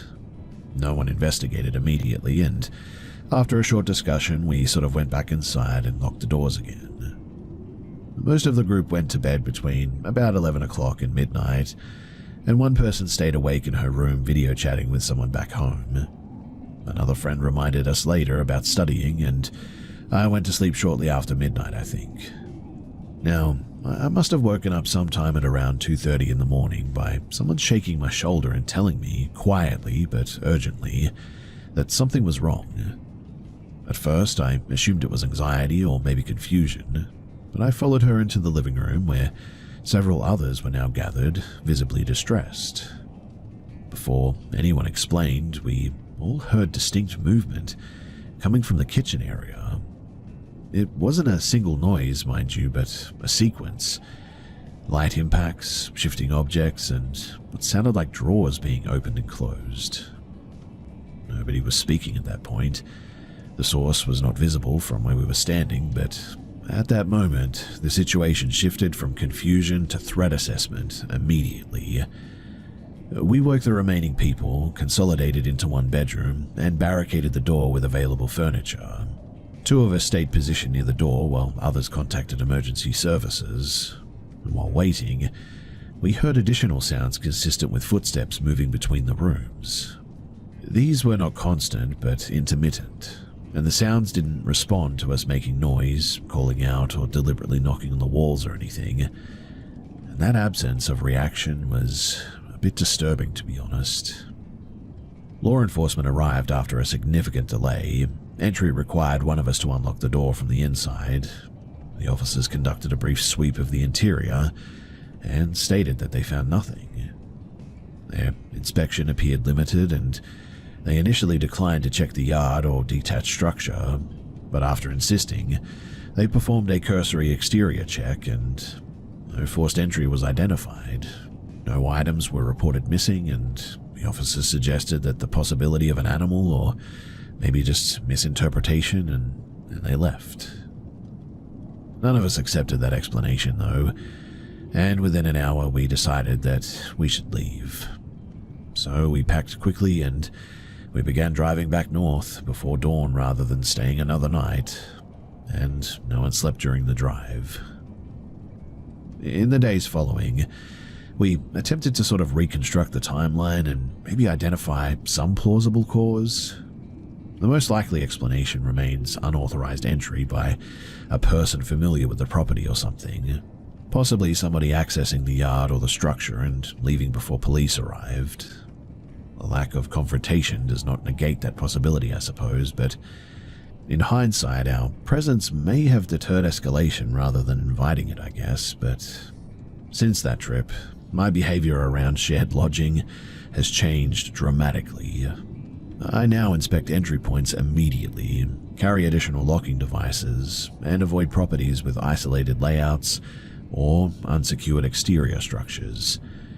And also, while I don't frame the incident as paranormal, I cannot rule that out either because, really, the person should have been there when the police arrived. It was weird, and nothing followed us after that, and no further incidents occurred on the trip. But still, the experience has sat with me all these years, and it's weird how quickly a familiar environment can become unsafe without any warning.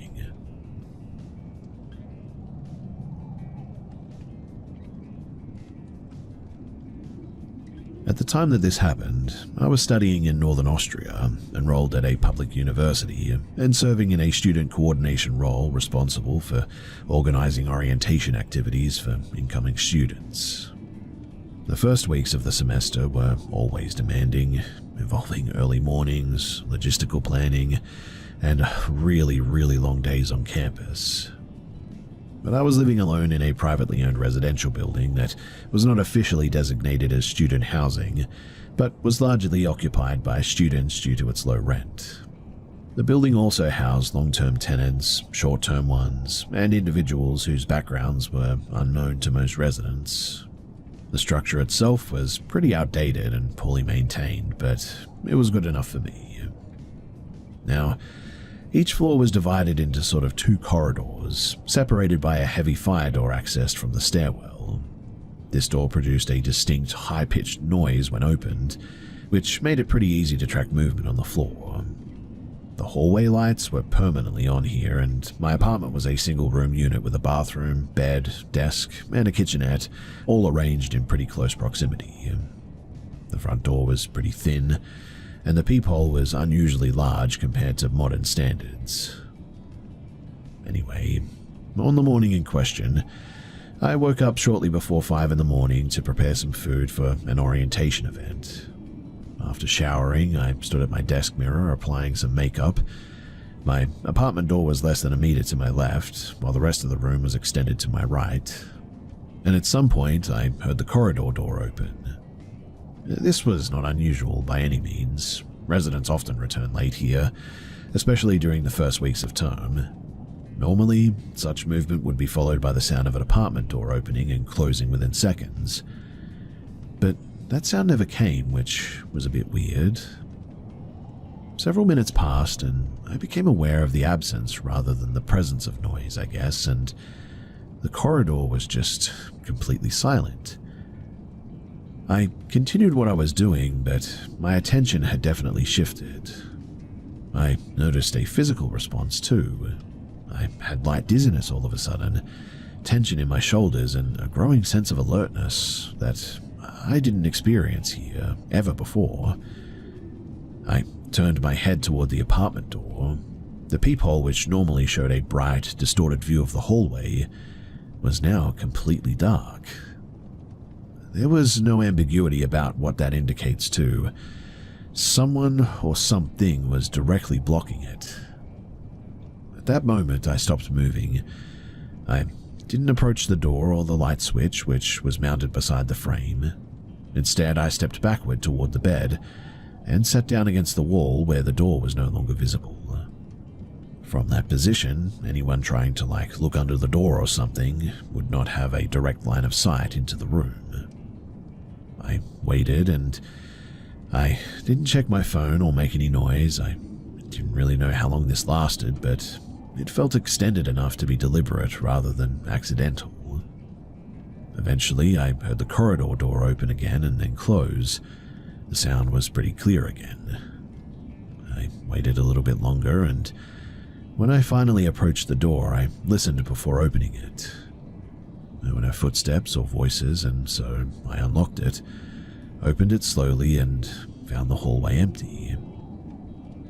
As I exited the building minutes later, I noticed an unfamiliar man standing near the front entrance. He appeared to be waiting rather than passing through, I suppose, but we made brief eye contact. There was no verbal exchange.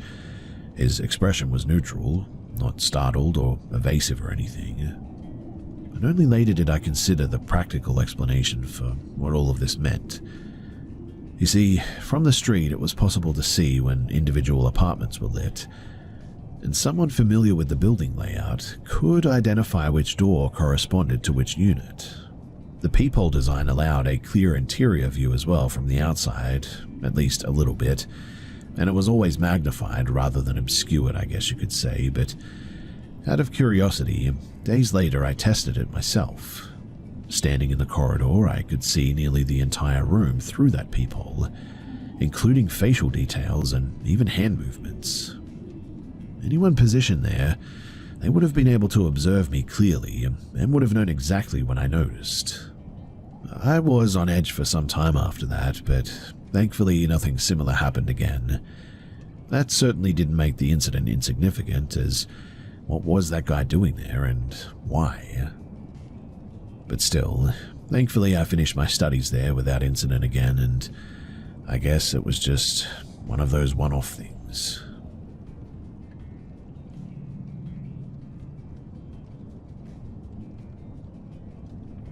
So I had just gotten my driver's license in India and was still adjusting to driving longer distances. That evening, I planned to pick up my friend Priya, who had recently relocated to a different part of Chennai for work. It was already around 10:15 in the afternoon when I left, and the city had begun to quieten down a bit. My route took me near the Gindi Reserve Forest, a dense patch of protected land here, and I had driven past it during the day many times, and I never even considered it dangerous.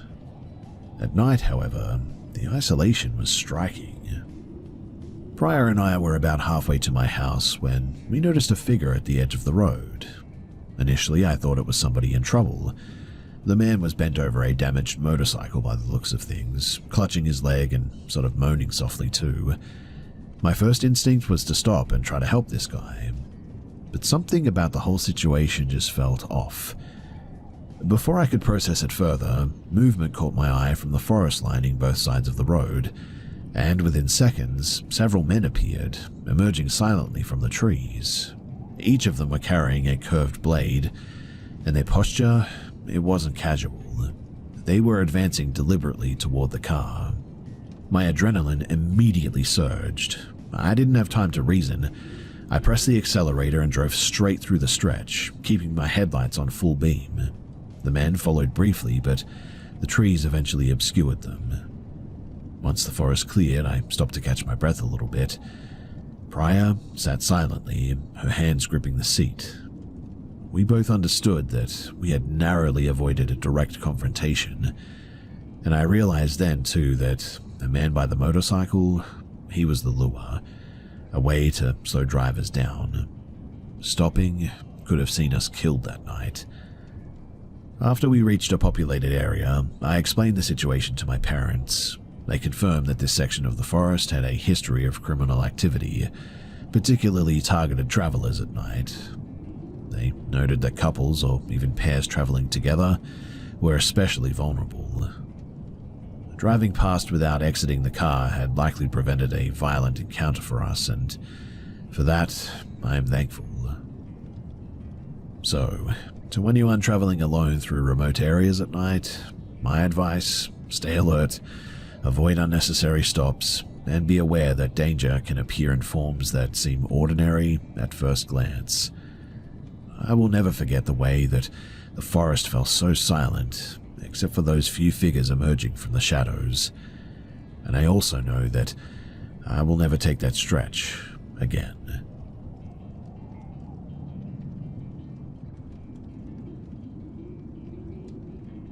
I never really thought of my job as risky. At 19, I was working late shifts at a large warehouse retailer, close enough to home that the drive never felt like a concern at all. The store environment was pretty busy, predictable, and sort of familiar, I guess. I trusted the people that I worked with too, and that sense of routine is part of why I didn't recognize a problem immediately, I think. During the cleanup period, following a major seasonal sales event, the store had closed to customers, but the floor was still in disarray. I was assigned to straighten and restack apparel tables near the back half of the sales floor, and while working, I noticed a man standing several aisles away. He wasn't browsing, and he was stationary and oriented sort of toward me. At the time, I assumed he was waiting for assistance or unsure where to go or something, which was common during the closing procedures. So I approached him and asked whether he needed some help finding a size or an item or something. His response was hesitant and unusually high in pitch, but not overtly alarming or anything. I retrieved the item that he requested, and instead of disengaging afterward, he remained nearby and initiated personal conversation. He commented on my appearance and asked about my background, and attempted to continue the interaction beyond anything work-related. I didn't challenge this directly. I was pretty tired, I guess, focused on just finishing my shift, and incorrectly assessed him as socially awkward rather than threatening. Anyway, as closing announcements began, he asked for my social media contact. I provided it with no intention of follow-up. In hindsight, though, this was a huge lapse in judgment, driven by exhaustion and also misplaced politeness. After the store cleared, I met with a co-worker that I trusted near the employee exit. I mentioned the interaction casually and told her the name that he had given me. Her reaction changed immediately, though. She asked to see his profile, and after a brief look, she contacted a supervisor without explanation. What followed was a structured questioning process. Management asked for a physical description, the nature of his comments, and whether he had approached me alone. Only then was I informed that the man was known to the store. Apparently, he was a former employee, dismissed after repeated boundary violations involving another staff member or something.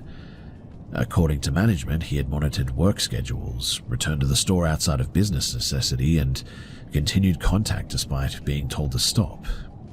Policy changes, including the removal of printed schedules, had been implemented just because of him. At that point, the situation was reframed for me. This was not a single uncomfortable interaction. It fit an established pattern with this guy. I was escorted to my vehicle that night. While standing with my supervisor and co-worker in the parking lot, I received a message from him asking whether I lived nearby and whether I was alone. Under instruction, I replied that I lived with others and declined further contact. I blocked him once I was home, and honestly, I thought that was that. Out of concern rather than curiosity, I reviewed publicly available information about him too. He appeared to have a spouse and children, I think. I considered reaching out, but was advised that a previous attempt by another employee had been dismissed and caused additional distress without resolution, apparently. In the weeks that followed, he returned repeatedly too. He came during different shifts and asked for me by name. Each time, co-workers redirected me to non-public areas. This became an informal but coordinated response. Walkie-talkies, temporary reassignment, and silent signals when he entered the building. No announcement was ever made over the system, but awareness spread organically among the staff, I think. One incident, though, stands out above everything. So, I was crossing departments when I noticed him ahead of me at one point.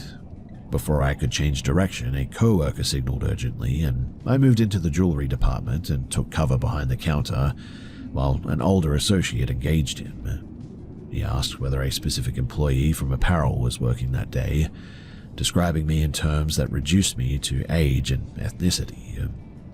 My co-worker denied that I was there and maintained conversation until he left the department, and I remained out of sight for over an hour afterward.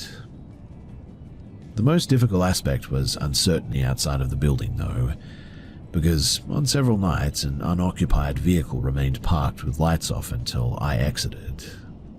I cannot confirm that it was him, but the pattern aligned too closely to ignore it for sure. So I adjusted my schedule, varied my exit routes, and avoided leaving alone whenever possible. After approximately 5 months of doing this as well, the visits, they finally stopped. Mind you, no explanation was ever given, and the behavior just simply ceased. I never pursued legal action too, because at that age, I just lacked the clarity and the emotional bandwidth to escalate the situation beyond immediate safety, I guess. Instead, I relied on collective awareness and informal protection from co-workers, which was good enough, I suppose, but in hindsight, I probably should have done more.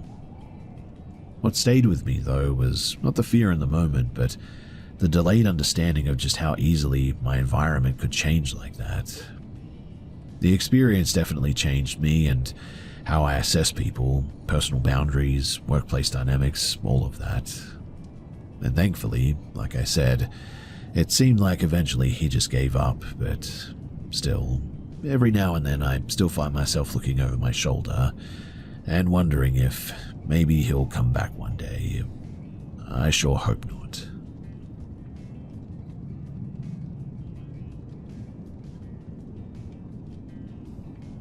In the early 1980s, my mother and her siblings lived with their parents in a sort of row-style duplex in southern Ontario outside of Hamilton. The building, it dated back several decades and had been modified repeatedly over the years. Both units shared a continuous basement with a low-crawl corridor running beneath the dividing wall. The space was pretty unfinished, packed dirt floor, exposed joists, and uneven wooden supports. Access was through a loose panel near the laundry area. The adults did not use the space for storage at that time, and as a result, the children treated it as a bit of a play area. They brought down flashlights, old toys, and pieces of cardboard and spent long stretches of time there, especially during the winter months. According to everybody involved, the crawl space had been cleared beforehand and was not a place where items were regularly added or removed or anything. And at some point during this period, while moving dirt near the back section of the crawl corridor, the children uncovered a floorboard made of compressed cardboard printed with letters and symbols. It was not in packaging and showed signs of age and moisture exposure. None of the children recognized it immediately, but an older sibling identified it as a spirit board after seeing the alphabet layout. No one admitted to bringing it into the house, and there was no obvious reason that it could have been buried under the dirt floor like that. Despite limited understanding of what it was, the children experimented with it briefly, treating it like a game rather than a ritual. This ended quickly though once their mother became aware of it. She was strict, religious, and not inclined to investigate or debate anything. She removed the board immediately, cut it into sections using household scissors, and disposed of the pieces into separate trash bags. She also restricted access to the crawl space for several days afterward. Now, the matter would likely have ended there if not for what happened later that week. When the children were allowed back into the basement, they returned to the crawl space, and near the same rear section where the board had originally been found, they noticed a single piece of printed cardboard resting on top of the dirt. It was dry, intact, and not buried. The fragment contained one large printed character, the capital letter I. Mind you, this was not noticed all at once. One child pointed it out, assuming someone had dropped it. Then others denied it, and when their mother was shown the fragment, she recognized the font and the color immediately as part of the original board. She searched the basement trash bins and outdoor garbage containers, but didn't find the remaining pieces. From a practical standpoint, several explanations were considered later: that a piece had been missed during the disposal, that maybe an animal had dragged it back inside, or that it had fallen from another unit through the shared structure. But none of these explanations fully satisfied the adults in the end, especially at the time, particularly because the crawl space had no direct exterior access and the fragment showed no dirt or tearing consistent with being moved mechanically like that. The mother interpreted the fragment symbolically rather than literally. She didn't think of it as a paranormal thing or anything, but just as evidence that the object itself had not been fully removed in the end. Her reaction was pretty procedural. She contacted a local priest, had the basement blessed, and sealed off the crawl space permanently using plywood and some screws. Life in the house continued, but my mother later reported a persistent sense of unease tied specifically to that basement afterward. She also described hearing what she described as like a knocking sound coming from the floors beneath her feet. Mind you, there should not have been anyone down there, and she described it as if somebody had taken like a broomstick and just started bashing the floor above them. She also said that at times she could have sworn that she saw the lights being turned on down there, but there was no one down there, so she didn't know how that was even possible. The laundry was always done quickly after that. The sealed panel was also never reopened. Years later, though, When the house was sold, contractors discovered remnants of old printed cardboard embedded in the dirt beneath the sealed area, all over the place apparently. By then, most of it had deteriorated, so they couldn't tell what it was, but that original incident had already become fixed in the family memory, and so they assumed that maybe it was more Ouija boards or something like that. Now, whether that was the case or not is hard to say, but still, it was simply an object that appeared where it should not have been, and weird things happened afterward that the family had never experienced before, which is a little bit odd, right?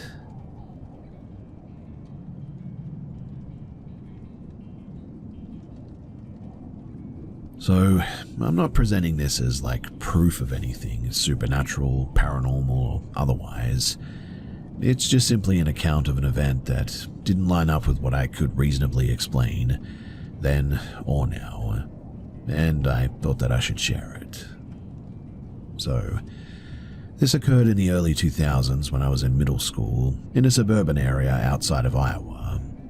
One of my closest friends, her name was Emily, lived in a residential development that had been built near land that used to be farmland, and also some wooded acreage too.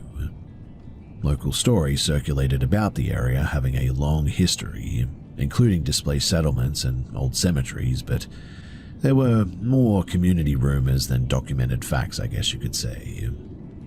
Emily's house was large though, well maintained and occupied by a pretty stable family. Her mother worked from home and was a very routine-oriented sort of person. Her father traveled frequently for work, and the house itself didn't appear neglected or unstable in any way. I spent many weekends there over several years, often staying overnight for school-related activities or group sleepovers. I was familiar with the layout too, the daily routines of the family, and the sounds and the ins and outs of the house. Now one night, Emily hosted a sleepover with several friends. Her father was away on a business trip, which was pretty common and known to everybody present. We set up sleeping arrangements in Emily's bedroom using air mattresses and sleeping bags. I ended up positioned sort of closest to the bedroom door, which was left open as it always was at night. At the top of the staircase outside of her room, the family kept a large floor fan running continuously. The stated purpose was airflow and ambient noise, but it also masked normal household sounds, I guess. Now, I had difficulty falling asleep that night. I was fully awake and aware and not drifting in and out or anything, just sort of bored, I guess. When at some point, I distinctly heard a bedroom door open across the hall, followed by footsteps moving toward the stairs.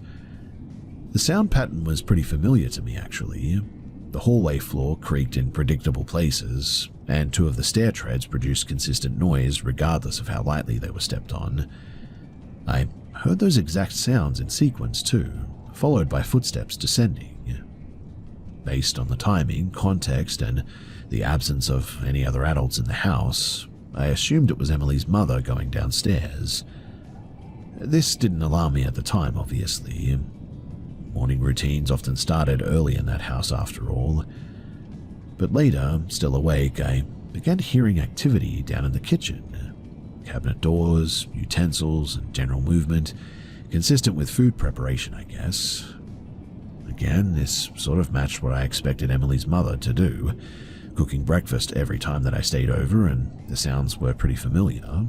So at that point, I assumed it was early morning, though I had no way to check the time.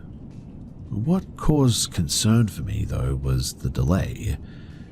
The kitchen sounds continued intermittently for a long period, and eventually, daylight became visible through the windows, and I sort of shifted position so that I could see the staircase clearly, expecting Emily's mother to come back upstairs to wake everyone. But instead, I eventually saw her emerge from her bedroom across the hall and walk towards the stairs for the first time that morning. Now, I want to be clear that there is no confusion what happened here, with regard to Emily's mother, I mean. I watched her open her door, step into the hallway, and proceed to the staircase. The fan was still running, the house lighting conditions were still normal by early morning, and she then walked down the stairs. At that moment, the inconsistency became very clear. I had already heard her do this earlier, including the same stair noises, without her returning upstairs in between.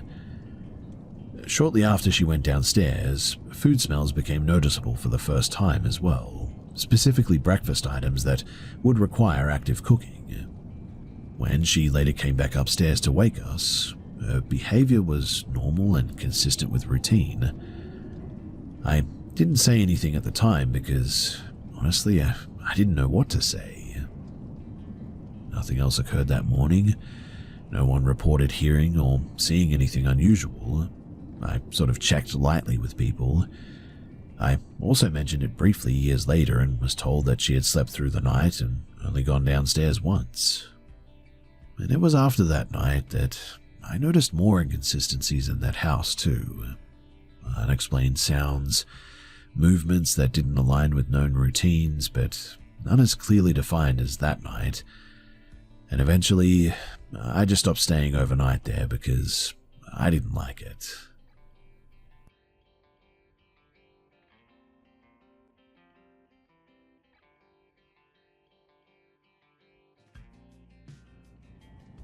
I was 16 and living with my family on a small ranch outside of Redding, California, when this happened. The property was very isolated, surrounded by sparse oak woodland. The nearest town was roughly 40 minutes away, which meant that we handled most problems ourselves. We raised goats and kept a small herd of cattle there, and it was a working environment for sure, and not a hobby farm. The first unusual thing occurred with the dogs. We had 3 ranch dogs that were trained to guard the animals and alert us to predators. They were reliable and they never panicked. And one evening at around 9:30, they began behaving really differently. They gathered near the back of the gate, pressed close to the fence, and made some really low whining noises. They were not barking aggressively or showing signs of typical threat behavior. Instead, they were really tense and frozen, staring past the fence and into the darkness beyond our property line. My older brother Ben and I went out to check the perimeter. We used a handheld spotlight and walked the fence line, but nothing was visible. No deer, no coyotes, and no signs of any trespassers. The air was still, and the night felt pretty quiet in a way that didn't fit the usual rural background noise. We returned to the house and we told our father. He dismissed it as an overreaction from the dogs, but his tone suggested that he was uneasy about it as well. He told us not to mention it to our mother, who had been under stress due to a recent medical issue, and so we just sort of left it at that. Well, the next morning, Ben and I found tracks near the fence, which was odd. They were pretty large too, roughly canine in shape, but the stride pattern didn't match any animal that we knew of. The prints showed intermittent upright placement, as if something sometimes walked on 2 legs. The tracks led up to the fence and then paused and then sort of veered away into the scrub. We showed the prints to our father. He examined them quietly and told us again not to tell our mother. He didn't offer any explanation, but he did change the way that he moved around the property afterward, keeping closer to the house, and was sort of way more alert, I guess you could say. 2 days later, while repairing an irrigation line in the back pasture, we heard my mother's voice from the brush line and 20 meters away. She said, "Boys, are you out there?" Ben responded and the voice answered again, and it was close enough that we should have been able to see her, but we couldn't. My father moved toward the brush to check, but there was nothing and no one there. No movement, no shadows, and no evidence of anyone. The voice stopped and we waited, and the sound never returned. My father told me to call my mother at that point, and so I did, and she answered from inside of the house, which was really weird. She said that she had been in the kitchen all morning and hadn't even been outside. When I told her what we had heard, she assumed it was a trick of the wind or a misunderstanding. My father didn't argue with that, and he simply told us to pack up and to come back to the house at that point. We didn't have a rational explanation for that, and the voice, it sounded just like her, but it was too clear and like the usual imperfections in her tone, I guess you could say. It felt like maybe like a recording rather than live speech is probably the best way that I could say it. A week later, one of the goats, a large male named Samson, went missing. So we organized a search and took our father's rifle with us as a bit of a precaution. We followed the usual tracks and paths through the brush that we knew about, and about 30 minutes into the search, we noticed the environment changed. The birds suddenly went completely silent, and the usual insect noises was down to nothing. In fact, the silence felt weirdly deliberate. We found Samson near a rock outcrop, and he was dead, but he was also disemboweled, and the internal organs had been arranged around his body in a weird rough circle. The arrangement was not consistent with a typical predator kill by any means and suggested maybe a person had done this, but there were no large animal tracks nearby and there was no drag marks or anything too, which meant that the scene suggested deliberate placement from a person. But who the heck would do this? Ben and I didn't stay to examine it further because we heard some coyotes nearby and their calls sounded unusually close and directional, as if they were starting to surround us a little bit. So we ran back to the main trail to get into the vehicle that we came in on. And at one point, Ben looked back and he said that he saw a figure crouched on a rock beside the trail. He said that the figure was human-shaped but moved really strange. He said that it wore a dark garment that resembled animal hide, with the head portion draped over the shoulders. I know that sounds weird, but that's what he said. The face was obscured, and it made a sound that wasn't human, an irregular high-pitched noise layered with low growls, which I remember hearing too. The coyote calls seemed to be coming from the same direction, though, and sort of synchronized with the figure's movement, so that's sort of what I thought it might have been. The figure, though, it moved toward us in a way that did not match typical human movement. It transitioned from standing to a forward crawl, and then allegedly it began sprinting after us as I was driving away, covering ground pretty quickly. Ben fired the rifle at it, which absolutely freaked me out and got me asking what he was shooting at. The figure reacted, leapt off the rock and disappeared into the brush at that point. We returned home immediately after that, obviously, and we told our parents about what had happened. My mother left the kitchen without speaking, and my father sat quietly as if processing the information. He never did question the story or dismiss it too, but he also didn't offer any further action or anything. The next day, our family began preparing to move, and within months, we sold the livestock and we relocated to a different state. We never returned to that ranch, and the unusual events were never discussed again. No official reports were filed with anyone or anything, and the only evidence was the tracks and the goat carcass, both of which were removed or lost in the natural environment, I suppose. Now, to be clear, I personally never saw anything. I only heard that sort of growl sound, I guess you could say. But my brother, to this day, swears up and down that what he saw was real. Obviously, too, I saw Samson out there with the organs arranged in the weird way that they were. But my brother swears up and down that he's telling the truth and that he saw what he saw.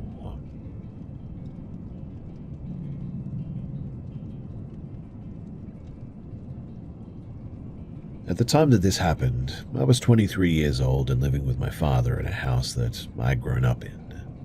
I was employed in rotating factory shifts and had no formal education beyond secondary school. My long-term goal was to move out, but I lacked direction and was managing ongoing mental health issues that were not being treated. My relationship with my father had been deteriorating for years by this point. He believed strongly in rigid life paths and dismissed any alternatives as irresponsible. Arguments were frequent and usually centered on independence, money, and perceived weakness.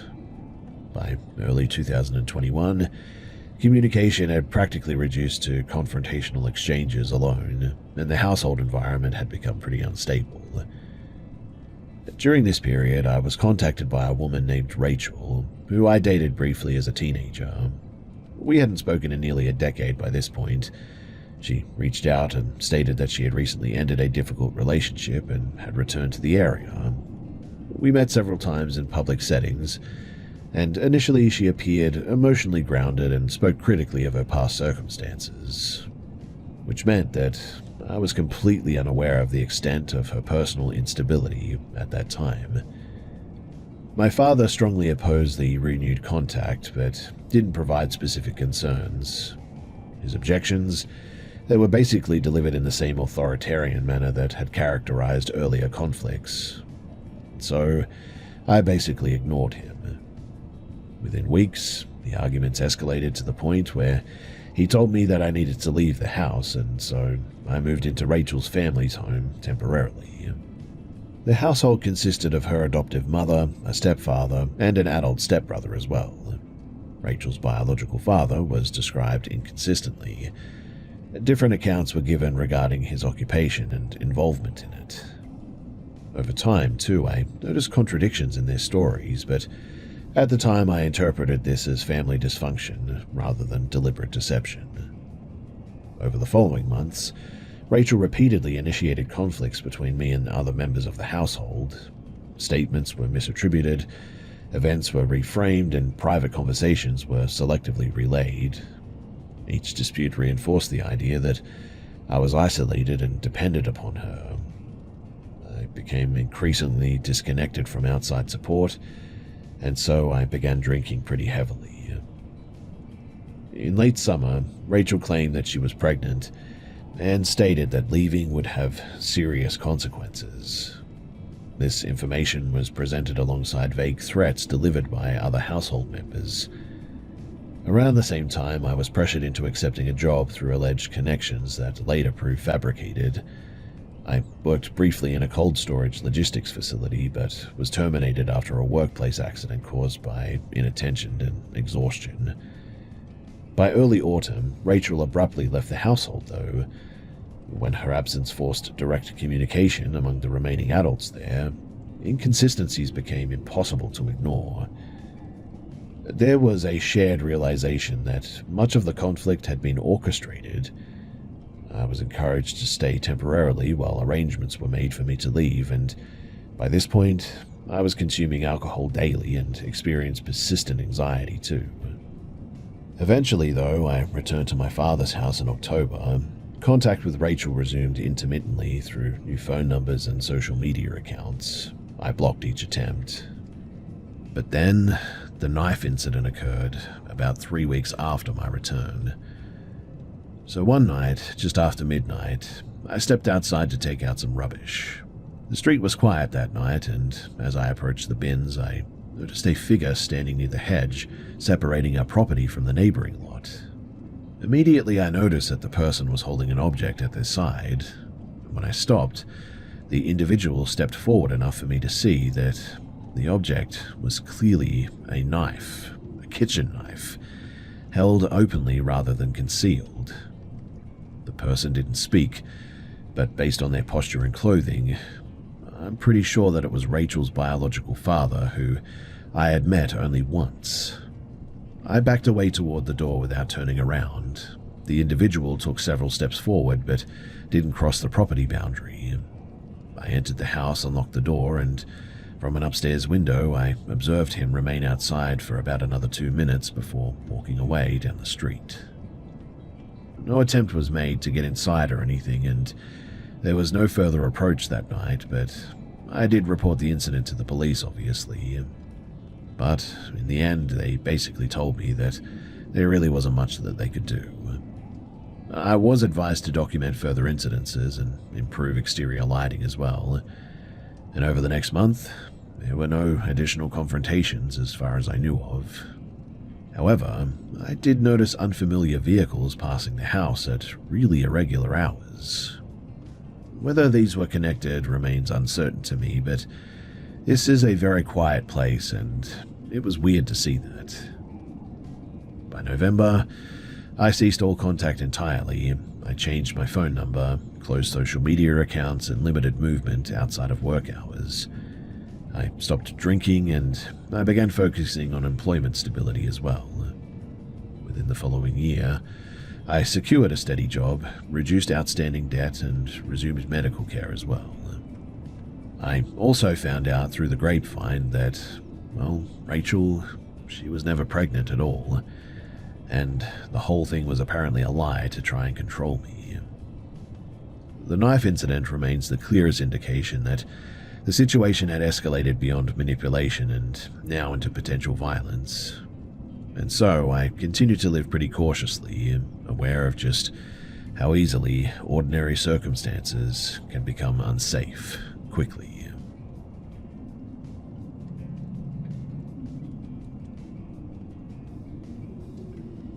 From the late 1990s through to the early 2010s, my family lived in a prefabricated home on the outskirts of a regional town in eastern Colorado.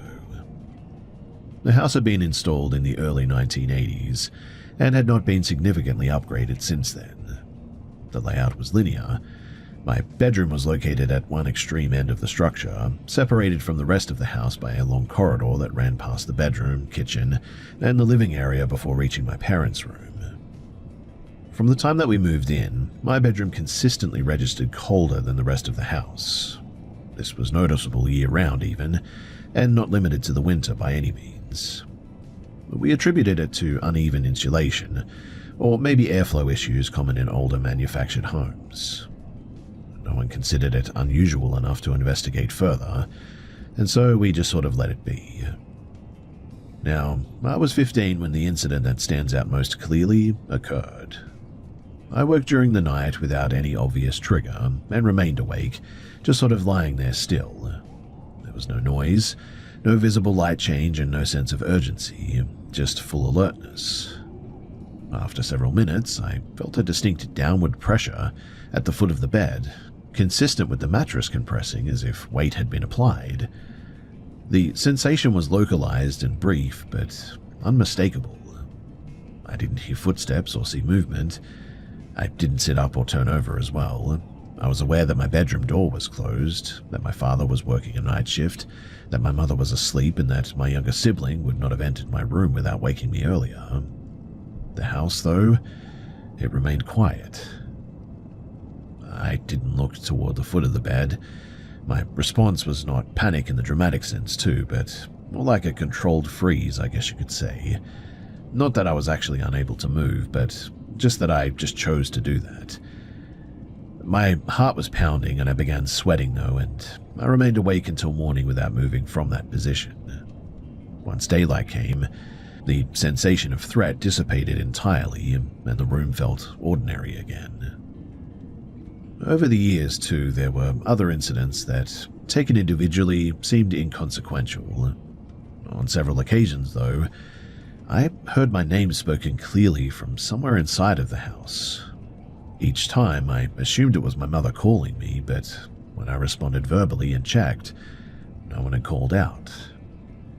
These events were sporadic and never happened in quick succession, mind you, and my mother independently reported hearing movement in the hallway late at night often, specifically the sound pattern associated with somebody walking from the kitchen all the way toward the end of the house. She mentioned it more than once, usually in passing, and didn't express fear and only really confusion. Well, we moved out of the house in 2012, and no similar experiences followed in later homes. However, I do continue to have reoccurring dreams involving this specific layout of that house. In the dreams, I avoid entering my old bedroom, and when I do, the emotional response is immediate and disproportionate to the setting. There's no event that occurs in the dream, mind you. It's just that the discomfort is tied only to being in that space for some reason. The consistency of the details, particularly the physical sensation during that night, has kept the memory intact for me in a way that few others from that period have remained. And so I don't know if these dreams mean anything, or if it's just something that has stayed with me because of just how frightening that night really was.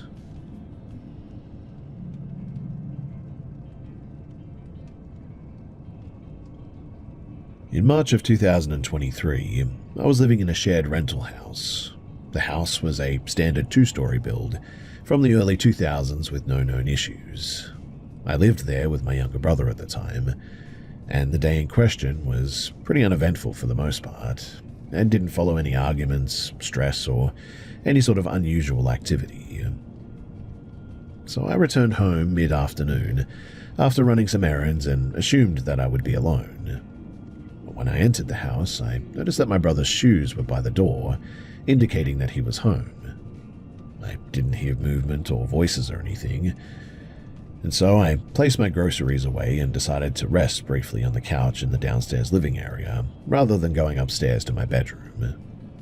I was not fully asleep, and I would describe the state as sort of a light rest with awareness of my surroundings. While laying on my side, I heard my first name spoken quietly from very close. The volume was low, but the articulation was clear enough to be recognizable for sure.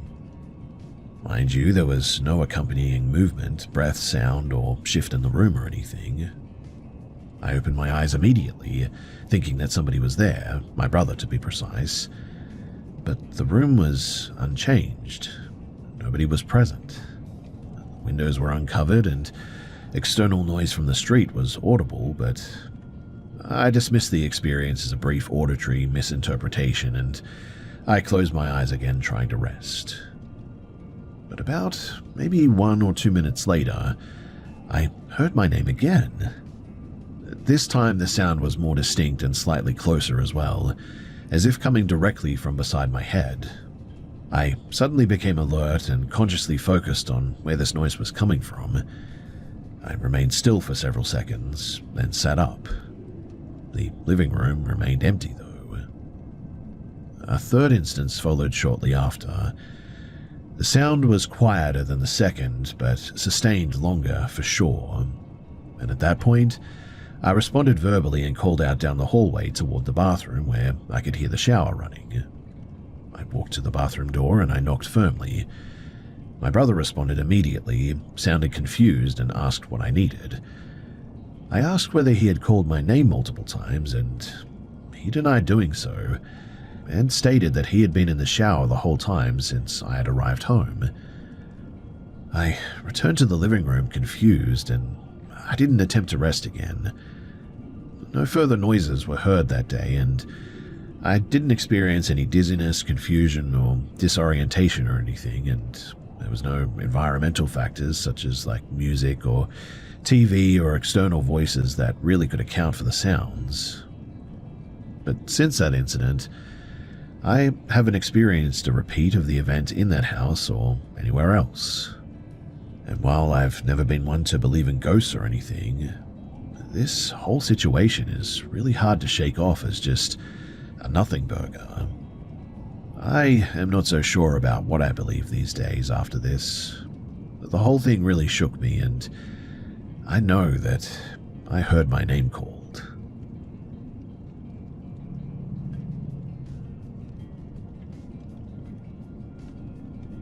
In late 2019, while living in a small regional town, I reached a point where I could no longer dismiss a pattern of experiences that had followed me since early childhood.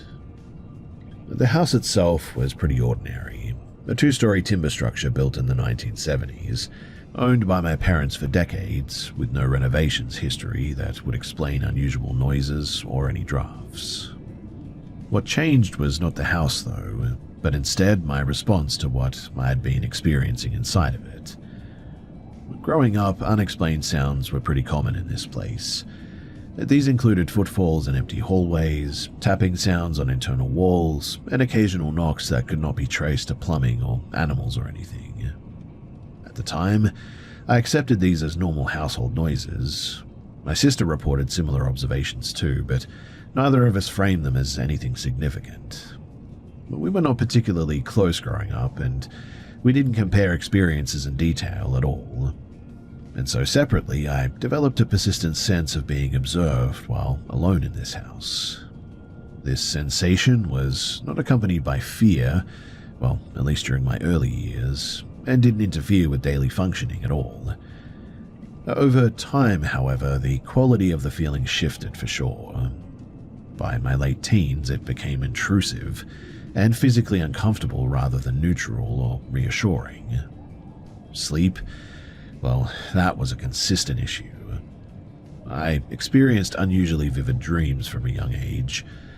These were not violent or visually extreme or anything, but they were internally coherent in the ways that felt disconnected from ordinary dreaming. Like the environments followed their own rules or something, and I often woke with the impression that the dream had continued without me after waking.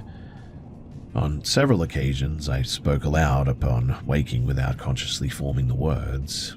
Family members who witnessed these described my speech as fragmented and sort of contextless. I retained no memory of what I had said, mind you, and my mother later commented that during these episodes, my responsiveness appeared really delayed, as if I just wasn't fully awake. Now, in February of 2019, I experienced an event that stood out because it occurred during full wakefulness. So, I was asleep in my bedroom when I woke to the sound of a man exhaling nearby. The sound was quiet but very distinct, consistent with human breath rather than ambient noise for sure. I checked the house and confirmed that I was alone. The family dog was confined to a sort of distant part of the home at the time and could not reasonably have produced the sound anyway. At the time, I really didn't know what to think of it, but I just sort of moved on. The following day, a male relative in his 70s died unexpectedly. The timing, it registered as odd with me, but was not enough on its own to change my interpretation of the prior night. Several weeks later, another incident occurred while I was awake and listening to music late at night one night. I experienced what I can only describe as like a very extreme and sudden drop in temperature, localized though to one side of my body, followed by involuntary shivering. Simultaneously, I became aware of rapid breathing that felt external rather than imagined, as if someone was breathing very close to me. Mind you, there was nobody there, and this was the first time the experience involved a strong physical sensation, rather than just sound or perception alone. The next morning, my family was informed that my grandmother had been hospitalized overnight in critical condition. At this point, I began documenting dates, times, and symptoms rather than attempting to interpret meaning because I got the feeling that this wasn't coincidence anymore.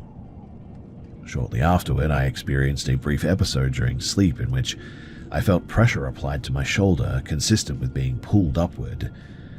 I woke fully this time, but found nobody present, and in the end I just sort of returned to a very restless night's sleep. Over the following months too, my sleep quality declined massively. I began seeing things in low light conditions, and the routine household noises that I once thought were nothing became more and more difficult to just dismiss.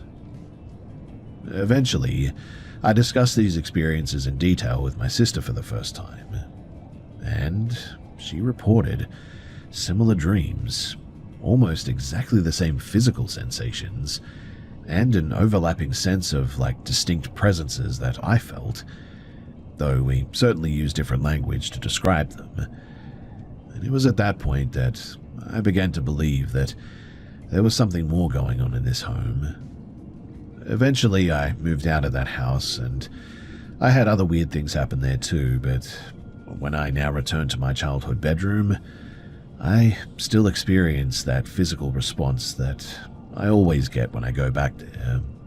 It always felt like somebody else was in that room with you, no matter what time of the day and no matter how hard you tried to ignore it. What's really weird too is that my sister said the same thing as well, that she always felt like something or someone was in my room, and it's just something that we lived with for all those years, never really questioning it until now.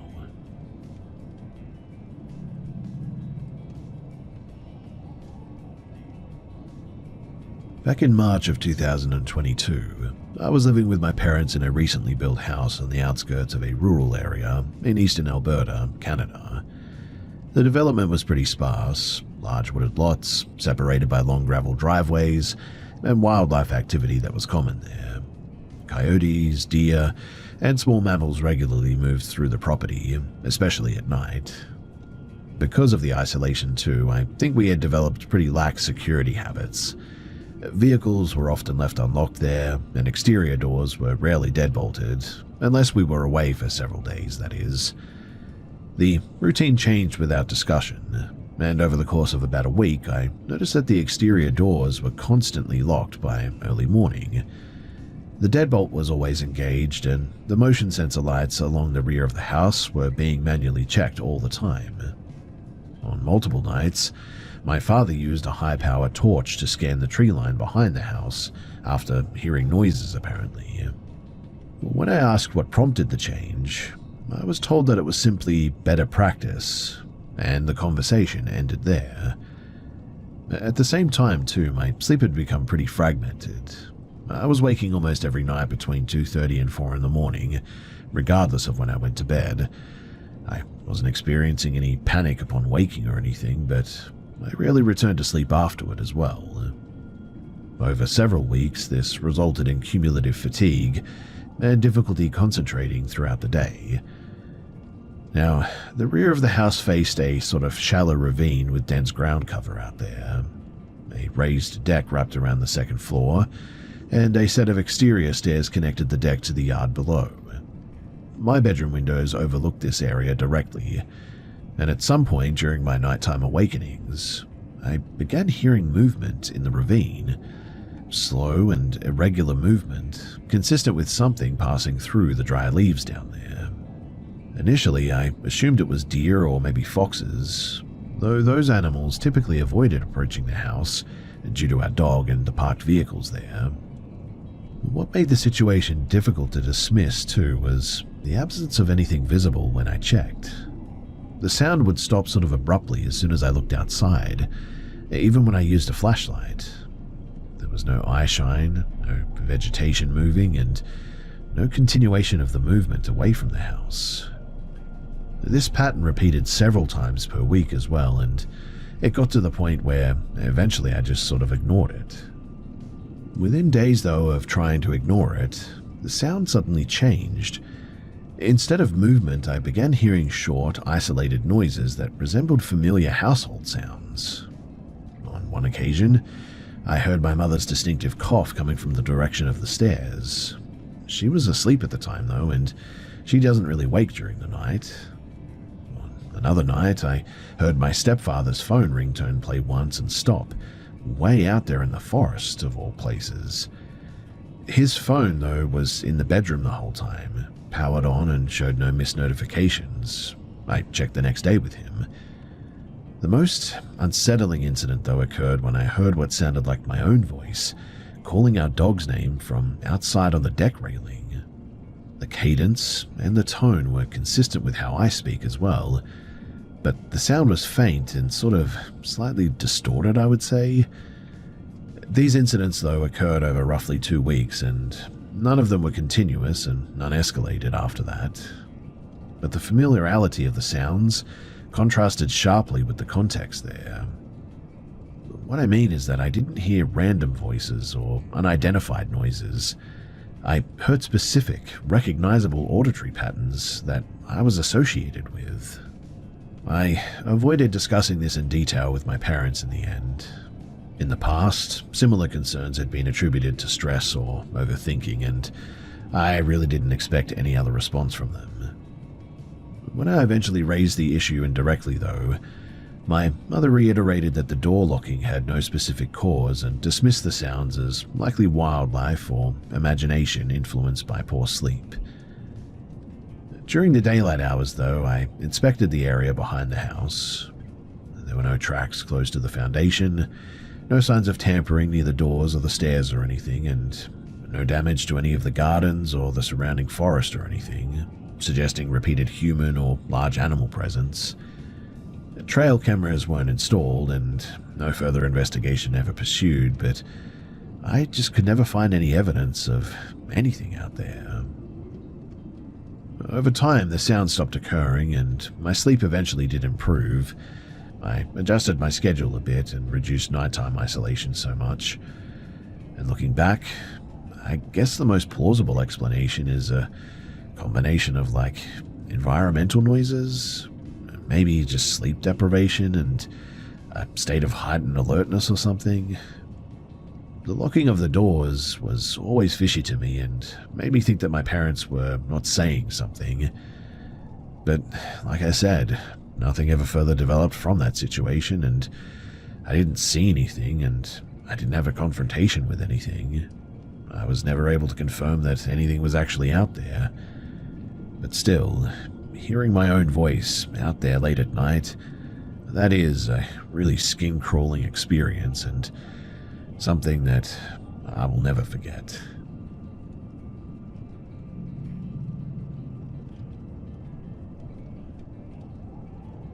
Some years back, my family took a guided night tour of the Eastern State Penitentiary in Philadelphia. That prison, it had been closed for decades and operated as a historical site with occasional after-dark tours marketed toward paranormal enthusiasts. I had done the same tour twice before without any notable experiences. This time, however, something happened that I could not explain with normal logic. So the building that we were in was the cell block known as the Cell House, which had a central corridor with cells on both sides and a mezzanine level above. The tour group, it moved through the corridors in small clusters, with the guide pausing to discuss the prison's history from time to time. I separated from my family for a short period to inspect one of the cells on the ground level that was marked with a number that I found significant. I went inside, and obviously I found it pretty empty, but I didn't notice another person until after I had already stepped back out. A woman from the tour group was sitting in a chair inside of the same cell. She had a small electronic device on her lap that was emanating intermittent lights. She was still and appeared to be focused on recording. I apologized at the time for entering the cell and moved out, expecting her to remain where she was. I stood in the corridor for a moment, and then began walking back down toward the center of the cell block to rejoin my family. But before I could take even 3 steps, I glanced back at the cell, and that's when I noticed that it was empty. I returned to confirm, and the chair was cold to the touch, but there was no sign that anyone had been there recently. I remember rationalizing at the time that she must have left quickly without me seeing her, possibly moving through the crowd or something. But then, as I moved toward the stairs leading to the mezzanine, the same woman appeared, walking down the stairwell. She was coming from the opposite side of the cell block, and she looked as surprised as I felt. I asked her directly if she'd been sitting in that cell just a moment earlier. She said no. She stated that she had been on the upper level for at least 20 minutes. We both paused, exchanged a brief look, and then moved away from each other for the rest of the tour. After the tour ended, I could not stop this shaking that I was feeling. The experience just didn't fit any normal explanation. I mean, if she had been sitting in that cell, then I would have seen her there. But if she had been on the upper level, then I wouldn't. It created a contradiction that I just couldn't resolve with a standard explanation like crowd movement or mistaken identity or something like that. I left the site and searched online for similar incidences, and I found references to a concept at the time that I'd never heard of but was called doppelgangers, an identical double that appears without explanation. The information that I found was not scientific by any means, but it did match the structure of what had happened to me. A person seen in one place and then confirmed to have been elsewhere, and I know that I saw them. I never did say anything to the tour operators, and I didn't seek out any additional paranormal investigation after that. I also didn't experience anything after that. It was just that one incident. In the months that followed, I did do some research, but again, I just haven't been able to come up with an explanation for how this is even possible. Which means that, to me at least, the incident remains unresolved, and I cannot figure out for the life of me how the heck she was in two places at once.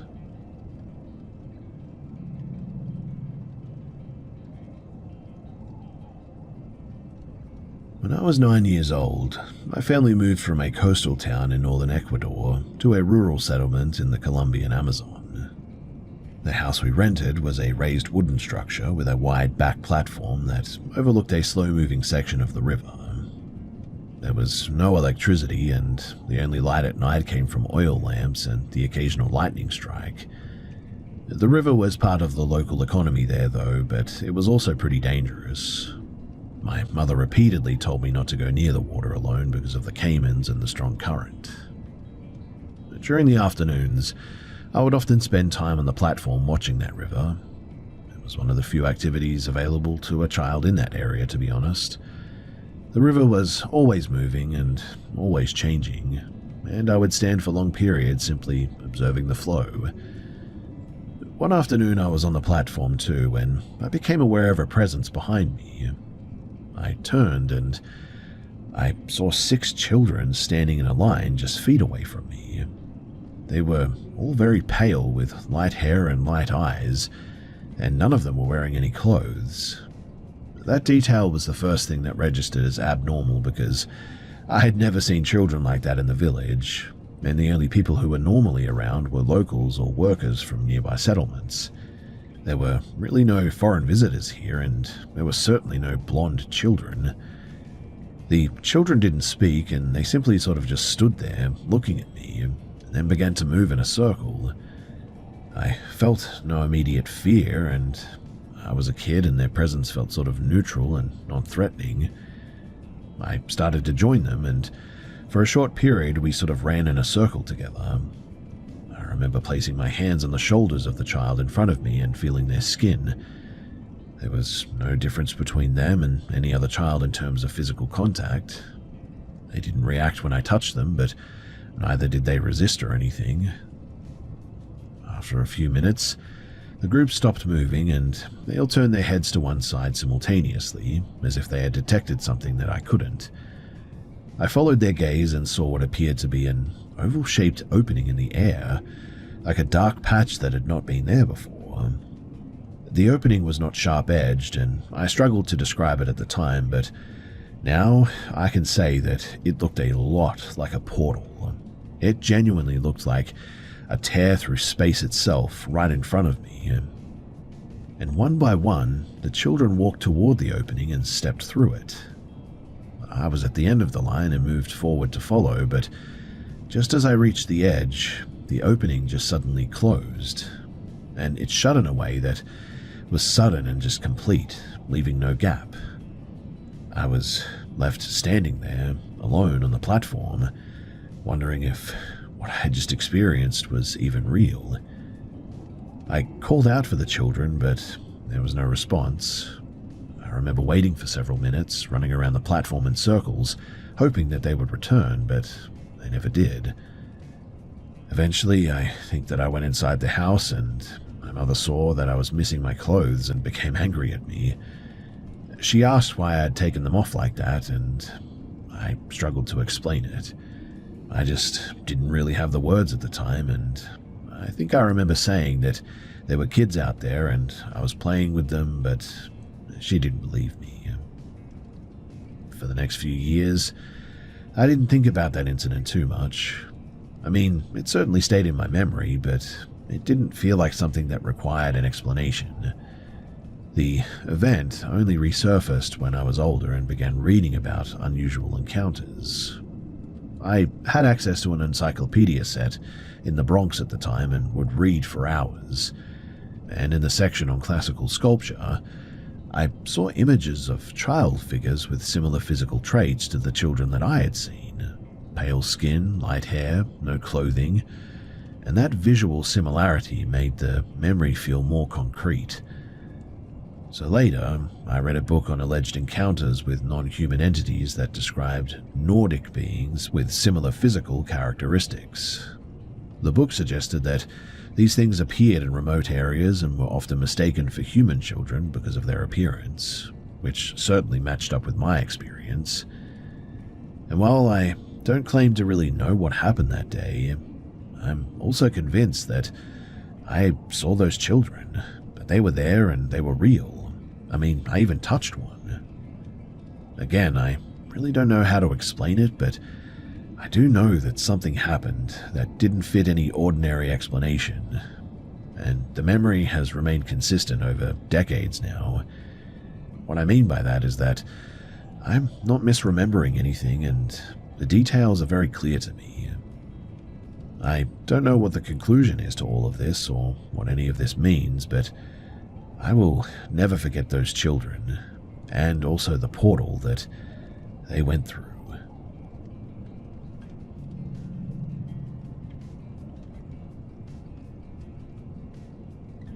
So my partner and I were living in upstate Vermont when this happened.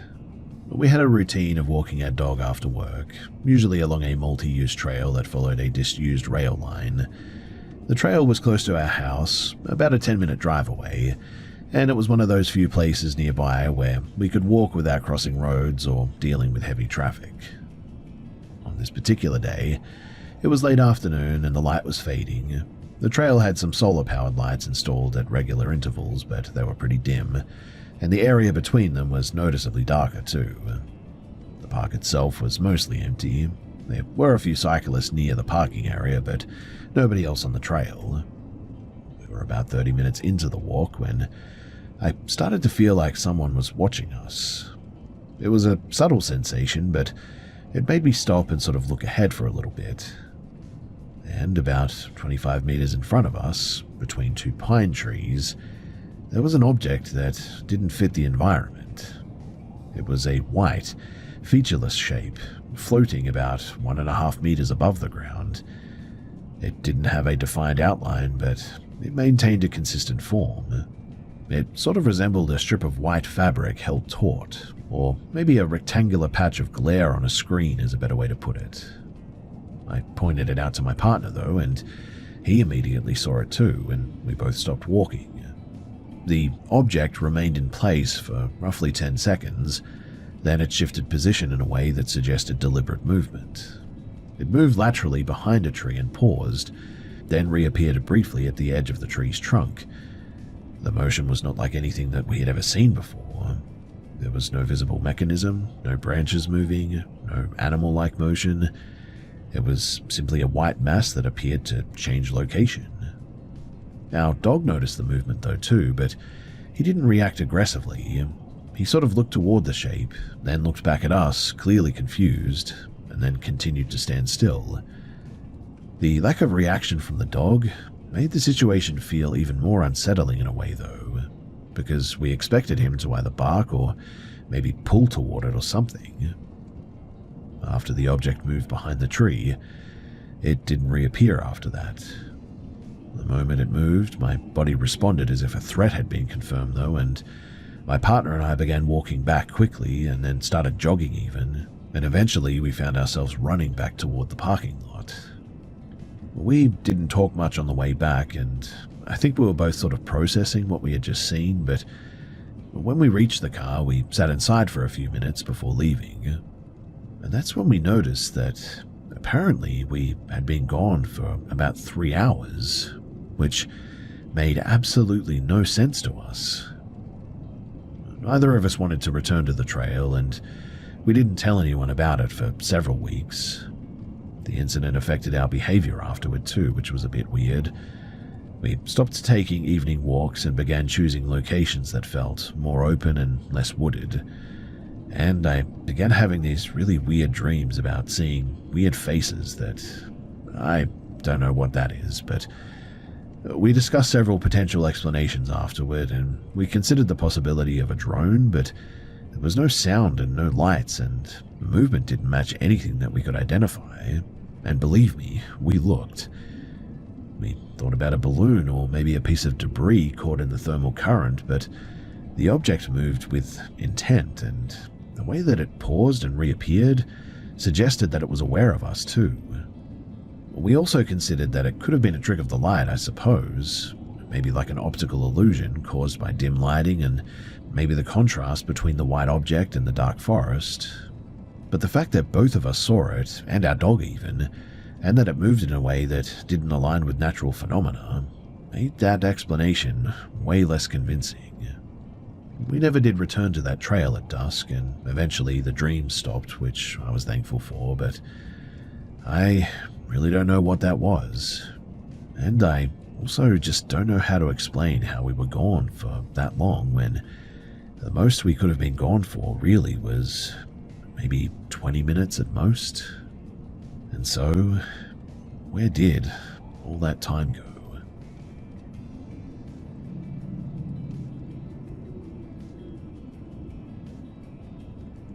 When I was about 10 years old, my family traveled to the remote northern region of Nepal, near the border with Tibet. We were staying with some relatives in a small village built on the side of a mountain there.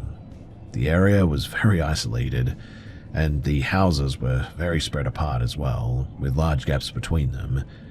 There were no streetlights there, no nearby towns, and the sky, the night sky that is, was so completely dark that you could basically see every star out there.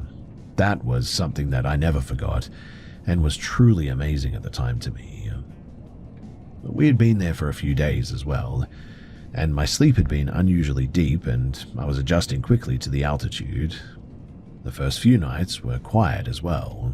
I was falling asleep quickly. One night, though, my father and I stayed up later than the rest of the family. My sister had already gone to bed, and it must have been around 11:30 when my dad suggested that we step outside to look at the stars one more time. He knew that I was interested in astronomy, and this was one of the few places that I had ever been where the sky was clear enough to see constellations without light pollution like this. We walked a short distance away from the house to avoid the light from the doorway, and the path led toward a sort of small clearing area with low shrubs on either side. The ground sloped sharply downward beyond the clearing, creating a sort of drop-off, and we stopped about 2 meters from the edge for safety. It was very quiet. There was no wind, no insects, no distant animal sounds. In fact, the lack of the ambient noise felt a bit weird. I remember that, but I didn't fully process it at the time. I was so focused on the stars in the sky. My father had a small flashlight to guide us out there, and we were about halfway between the house and the edge when we heard movement in the bushes to our right.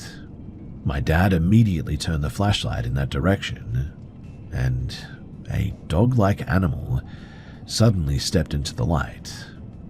At first glance, it looked like a stray dog, but something about its shape was wrong.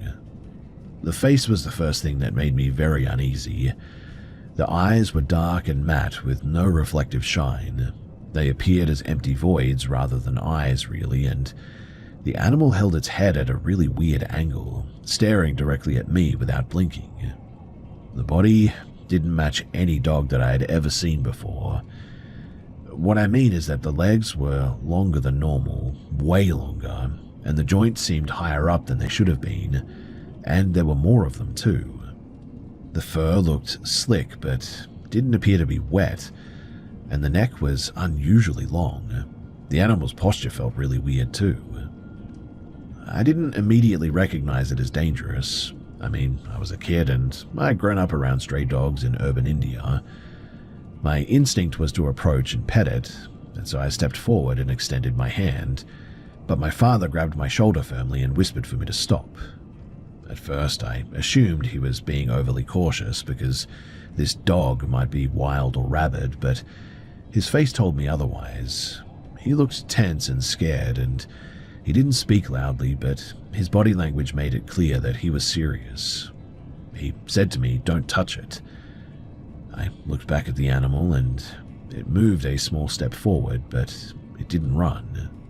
It simply shifted its position slightly, while keeping its gaze completely fixed on me. That intensity of that stare made my skin suddenly go cold too. It didn't look like an animal that was about to flee. Instead, it looked like it was sort of evaluating me and my father. My father switched off the flashlight, and the darkness returned immediately. The animal, or whatever it was, it disappeared as soon as the light went out too. There was no sound of it moving through the bushes, no rustling and no snapping of branches. In fact, I remember thinking at the time how weird it was that it simply just vanished like that. We stood still for several minutes after that. I guess my father was expecting the animal to reappear or to move away into the darkness, but nothing happened. But there was really nowhere for it to go, and at the time I remember thinking that this was weird. The mountain slope behind us was steep and rocky, and the shrubs were dense, and there was no clear path for an animal to escape silently. After a moment or two, my father quickly led me back toward the house without speaking. He didn't explain what we had seen, and he didn't mention it again that night. The rest of the family didn't notice anything unusual, too.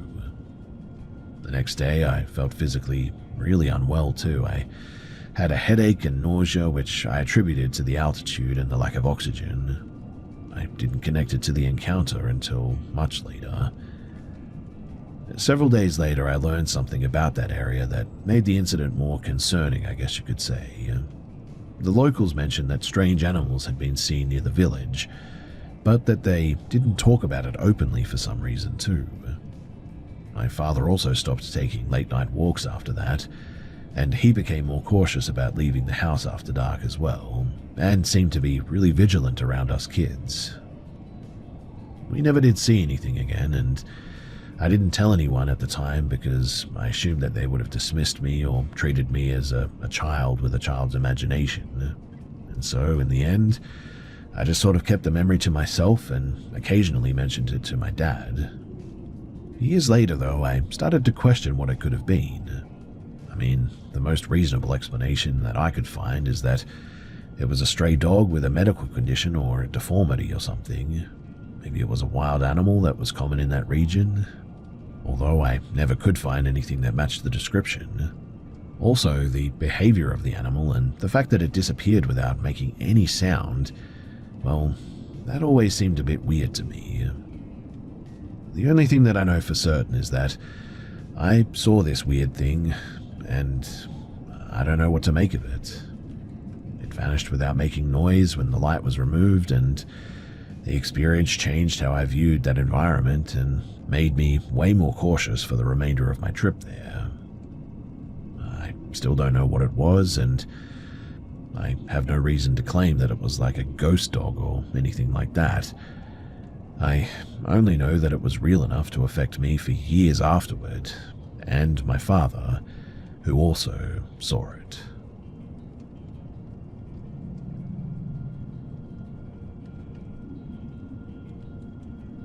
My family has owned a small lakeside cabin in rural Maine for decades now. It's the kind of place where the nearest neighbor, well, it's a long walk away, and the only real sounds at night are the wind through the pines and the occasional loons on the water. We've always treated it like a safe, quiet retreat for the most part. Last summer, I stayed there with my cousins again. The cabin itself only has a couple of bedrooms, so we built a small separate sleeping area behind it. We call it the sleep shed, and it's basically a tiny insulated room with a bed, a small window, and a door that faces the driveway. We use it only during the summer months, and we lock the door at night, even though we don't usually worry about security there. Now, I'd been sleeping in the sleep shed with my younger cousin, and I woke up earlier than her. It was still early morning, but light enough to see outside at this stage. I remember thinking that it was pretty strange because I hadn't been awake that early in years. So I lay there for a few minutes trying to go back to sleep when I heard footsteps. At first, I assumed it was something or someone walking along the driveway, and maybe one of my family members going to get something. But the sound didn't move away from the shed. It circled around it. The steps, they were heavy and deliberate, and they had a distinct sound that I associated with hard-soled shoes on loose gravel. The footsteps went around the shed once, then twice, then kept going.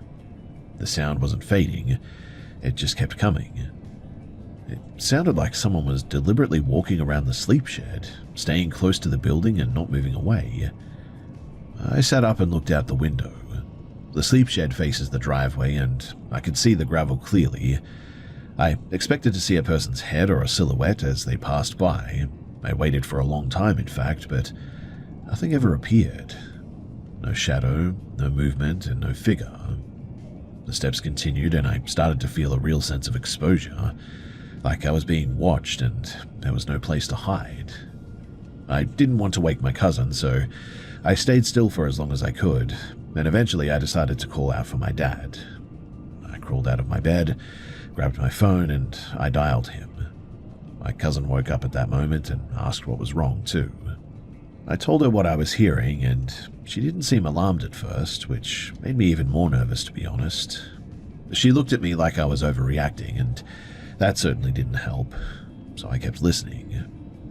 My dad, he came out a few minutes later. He walked around the outside of the sleep shed and listened for a bit. He didn't hear anything after a while and told me that it was probably an animal. He didn't seem worried at all, and he didn't think that there was anything to be afraid of. But that's when I started questioning that explanation. You see, animals don't walk in circles around a small building like that, and even if they did, their footsteps wouldn't sound like shoes. Deer, they have soft feet, and they move really quietly. Raccoons, foxes, and other animals that might be in the area, they don't make heavy, consistent footsteps like that. If it were a human, I should have seen something out of the window at least, or maybe even at least heard a voice or seen a shadow or something. But the noise went on for at least 10 minutes. It didn't stop abruptly too, it just faded slowly. When it ended, there was no sound of someone leaving the area as well, like no vehicle or no running away and no breaking branches or anything like that. Just, well, silence. My dad eventually went back inside and I just tried to calm down. My cousin, they went back to sleep and I stayed awake for the rest of the morning trying to rationalize what had just happened. Later that day, I asked my dad if he remembered anything else about that morning, and he said that he didn't hear anything unusual and that he thought that I was just scared because I was alone. He told me to forget about it and just focus on the day and not to worry too much. So I tried to do that, but really I just couldn't. The memory just kept coming back to me, the way the footsteps moved, the fact that they didn't sound like an animal, the fact that I couldn't see anyone. Over the next few days, I kept thinking about it too. I started looking for logical explanations. One idea was that it could have been a neighbor walking their dog, or maybe a hiker or someone checking the property, I suppose. But there was no sign of anyone. No car tracks, no voices, no evidence that anyone was even near the cabin. Another possibility was that the sound was amplified by the structure of the sleep shed.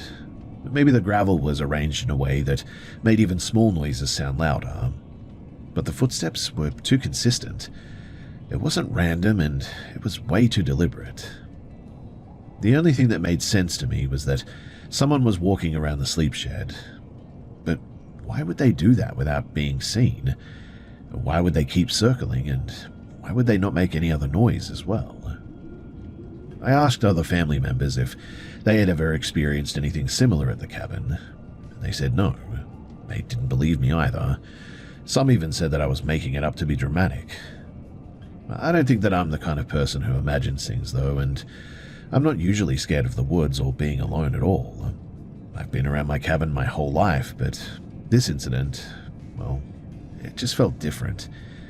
It felt intentional, like someone or something wanted to let me know that it was there. I never saw anyone, but I certainly felt like I was being observed, and I think that's what bothered me most.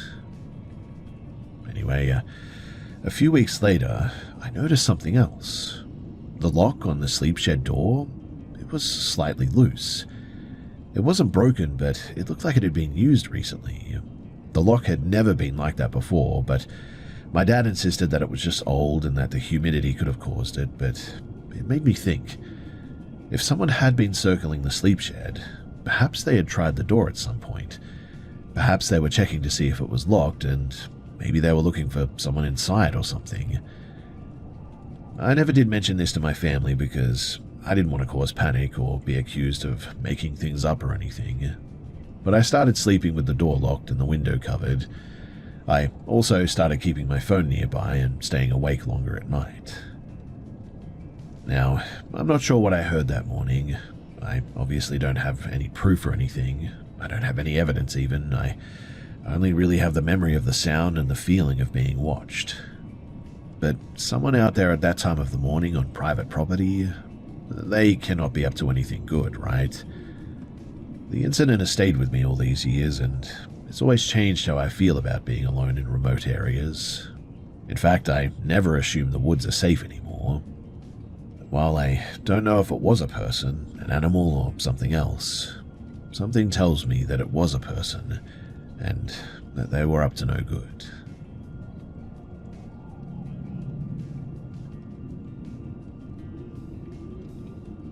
In early 2022, I moved into a townhouse development on the outskirts of a mid-sized city in western Pennsylvania. It was a quiet area with a mix of owner-occupied homes and short-term rentals. The neighborhood backed up against a publicly owned greenbelt that was technically protected land but loosely maintained. There were walking paths, tree cover, and no fencing beyond the property lines there as well. Within a few weeks of moving in, I started noticing the same man walking past my house with a dog. This wasn't unusual on its own, but what stood out was the consistency. I saw him multiple mornings per week as I left for work at around 7:15 in the morning, and I often saw him again in the late afternoon when I'd return. He appeared to be in his late 50s or early 60s, average height, average build. He wore the same dark grey jacket regardless of the weather conditions. Initially, I assumed we simply had overlapping routines. I didn't pay much attention to him beyond registering that he just was a regular presence. Over time, however, I noticed that he didn't really vary his route, like ever. He passed directly in front of my unit every time. He also maintained prolonged eye contact when I crossed paths with him, which I found mildly uncomfortable but not alarming. And the first interaction that we had was brief and very awkward. I asked him whether the homeowners association had sent out a quarterly notice regarding landscape changes. He paused for a minute before responding that he hadn't seen anything. He didn't ask any follow-up questions or offer any commentary, and after that he resumed walking without so much as acknowledging me, really. The interaction didn't feel hostile by any means, but just socially off, I guess. Anyway, by the end of the year, I was seeing him daily at this stage. In February of 2023, my partner moved out following a separation as well, and this left me living alone for the first time in several years. Around that same period as well, my mother stayed with me temporarily during the weekdays while I was at work. She independently noticed the man as well, and commented on how often he passed the house. She also noted that he never spoke and that his attention seemed fixed rather than casual. We discussed possible explanations, including maybe cognitive issues, and we concluded that there was likely no threat. After my mother left, I began spending more time in the backyard during the evenings. The yard was pretty small and bordered by a wooden fence that separated my property from the greenbelt. Late at night, I occasionally heard movement beyond the fence line, and at some point I sort of noticed that the sounds were rhythmic rather than random, resembling slow walking rather than animal movement. Because I was drinking heavily at the time, I discounted these experiences as either impaired perception or just common wildlife activity. Over several weeks, I noticed small inconsistencies though. Items left outside were moved or even missing. Cigarette lighters, half-used packs, and an ashtray were not where I remembered leaving them. Again, though, I attributed this to my own habits. In late spring, though, two relatives began coming over on weekends to help with minor repairs around the place. During these visits, the man with the dog would stop near the property line and just stand there and watch silently. He extended the dog's leash toward them on multiple occasions. The dog appeared poorly groomed and had a really bad smell. My relatives were pretty uncomfortable with the situation and told him to leave after one incident as well. He didn't respond verbally, but he did comply. But after that, his behavior shifted. He continued walking past the house, but now stopped outright when I arrived or departed, turning his body to track my movement. This was not fleeting attention by any means as well. But what I mean is that it was sustained and very deliberate. In June, a co-worker moved into the spare room. She worked a different schedule, though, at the time, and independently reported seeing the man multiple times per day. She also noted that he positioned himself near the property at predictable hours. She initially interacted with the dog, but stopped eventually due to discomfort. After that, she reported that the man's demeanor became noticeably hostile as well, though still silent. The event that changed my interpretation, though, that occurred in late July. So while driving home one day, I saw the man leave the sidewalk near the neighborhood entrance and enter into the tree line leading into the greenbelt. He didn't appear to be following a marked trail or anything, and this reframed everything for me. The constant presence, the odor, the timing, the lack of social interaction, and the unexplained activity behind my fence began to align into a single hypothesis. The man was not merely walking his dog. He was spending extended time in the wooded area directly behind my property for who knows what reason. At the time, the adjacent unit to my house was vacant. It had been empty for months, in fact, and I realized that I first noticed the man shortly after the previous tenants moved out. I then began planning to install motion-activated cameras facing the rear fence line. But before I could do so, the vacant unit was rented. A family moved in, including children and a dog. The day that the moving truck arrived was the final time that I saw the man walking past my house, because after that, I never did see him again. Weeks later, though, I spoke casually with the new neighbors, and I asked whether they had found anything unusual behind their yard while clearing brush. And they mentioned discarded items, but didn't really elaborate too much. I didn't press the issue at the time, too. I lived in that house for over 2 more years, and there were no further incidences, no footsteps, no sightings, no missing items, and I never did see the man again. I don't know whether the man was living in the greenbelt, using it as a temporary shelter, or simply spending large amounts of time there, perhaps watching me or something. I have no proof that he ever entered my property. I also have no direct evidence that his presence was criminal, but still, with everything that happened, it definitely seems suspicious. Especially because once the conditions changed, well, I never did see him again. That was enough for me to conclude that what I experienced was not random and that this guy was probably stalking me.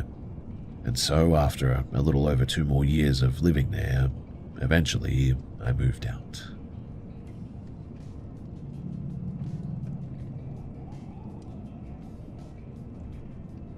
In August of 2021, I became aware of a location circulating through multiple urban exploration forums and other platforms online that I frequented. The posts all referenced the same structure, a vacant industrial building on the outskirts of Tacoma, Washington. The primary point of interest was a large suspended figure inside of the building. I recognized the character immediately. I had played the game extensively as a teenager, and the idea of a full-scale physical version stood out enough to me that I followed several of the account sharing footage. The videos were short and inconsistent, often filmed at odd angles. None of them showed much of the surrounding environment or explained why the installation even existed. But after sending a private message to one of the posters, I received directions rather than a formal address. The location was described relative to an old freight spur and a disused access road. I shared the information with a friend who was pretty familiar with the game as well, and so we agreed to visit during the daylight hours. We arrived just before 5 p.m. The building was a single-story concrete warehouse set back from the road a bit. There were no signs, fencing, or visible security measures at all. Most of the windows were sealed from the inside with some sort of material. The structure appeared inactive but recently abandoned. One exterior door was unsecured. It opened without resistance. Inside, visibility was pretty low but adequate due to the diffused daylight filtering in through the covered windows. The interior space was cluttered but orderly. Industrial shelving, unused tools, and boxed items were stacked in a way that suggested deliberate placement rather than neglect. There were also multiple piles of children's toys, sorted by type rather than being scattered.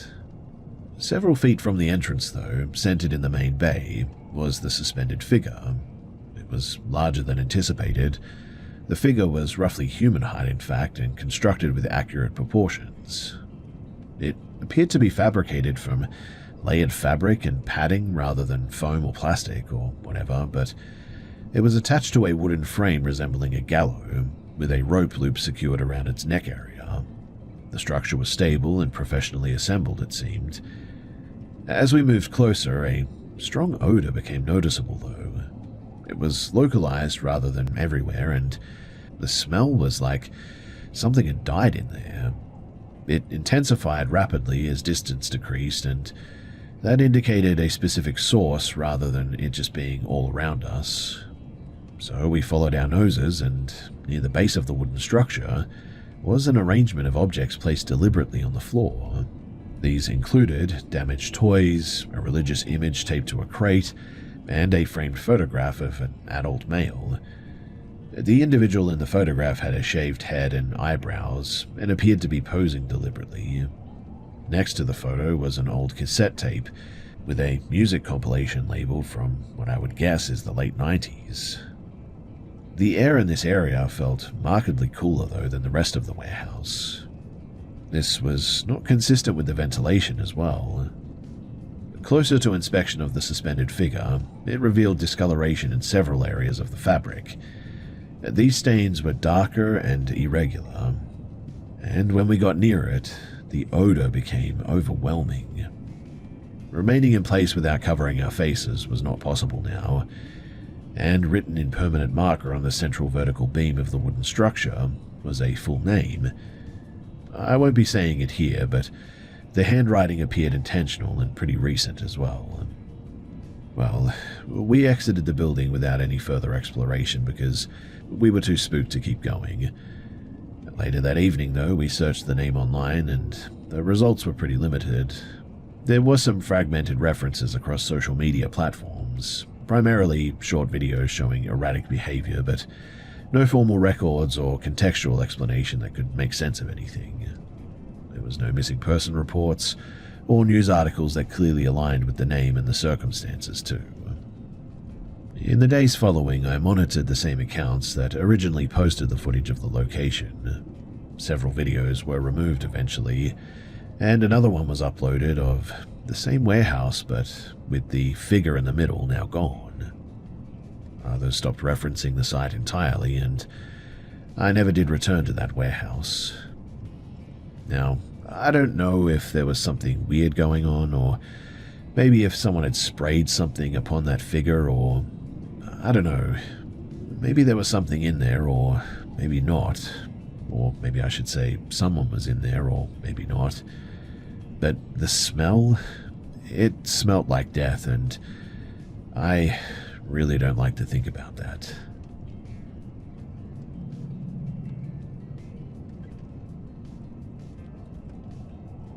I was just under 13 years old when this happened, living in a mid-sized residential town outside of a major city.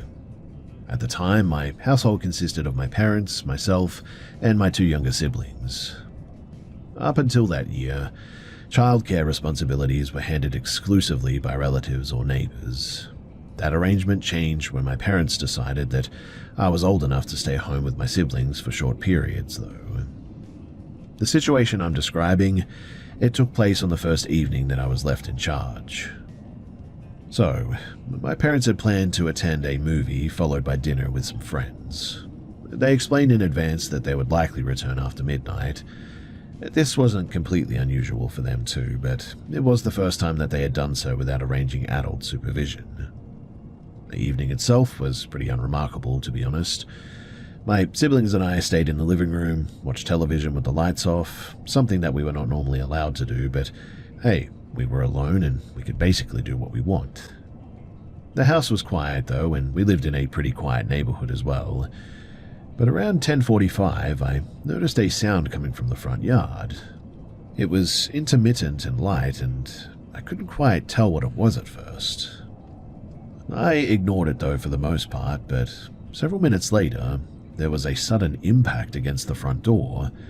The force was strong enough to cause the door frame to vibrate. This was followed by a second strike, louder than the first one. And at that point, we turned off the television and we just sort of remained silent, not knowing what to do. I didn't consider opening the door. I mean, the house was secured and I had been explicitly instructed not to answer it under any circumstances while my parents were away. The banging resumed though, followed by movement at the handle. The handle turned once, then again, with enough pressure that the latch audibly shifted. The door, thankfully, didn't open. The person outside, they never spoke. Our only landline phone was mounted on the wall near the entrance, so I decided against using it, concerned that the noise would confirm our presence. Instead, I directed my siblings upstairs to my parents' bedroom, which overlooked the front of the house. From that room, the front entrance was partially visible through a gap between the curtains. We remained on the floor initially, but then slowly raised ourselves enough to look outside without moving the fabric. Standing on the front path was an adult male, likely elderly based on posture and build, and he was facing the house directly.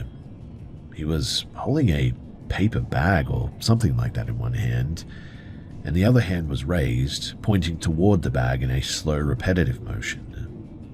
He never attempted to hide himself, nor did he move toward or away from the house while we were watching him. There was no visible attempt to force entry at that point, and he didn't speak, wave, or otherwise signal. The entire observation lasted only a few seconds before we withdrew from the window. After several minutes, I checked again from a different angle, but whoever they were now gone. The front yard and the footpath, they were empty. We remained upstairs until our parents returned, and when they arrived, we explained what had occurred. My father inspected the exterior of the house, and he found a lot of damage on that front door. A report was made to the local police the following day, but I don't think that there was any real follow-up or anything like that. In the years since then, though, I have revisited the event many times in my head, and now that I'm a lot older, the most likely explanation appears to be a confused or maybe impaired individual who approached the wrong residence or whatever. The bag, well, that was probably likely alcohol or something like that. But still though, if he had managed to have gotten in that night, I really don't know what we would have done. I really do just thank God that that door frame held for as long as it did.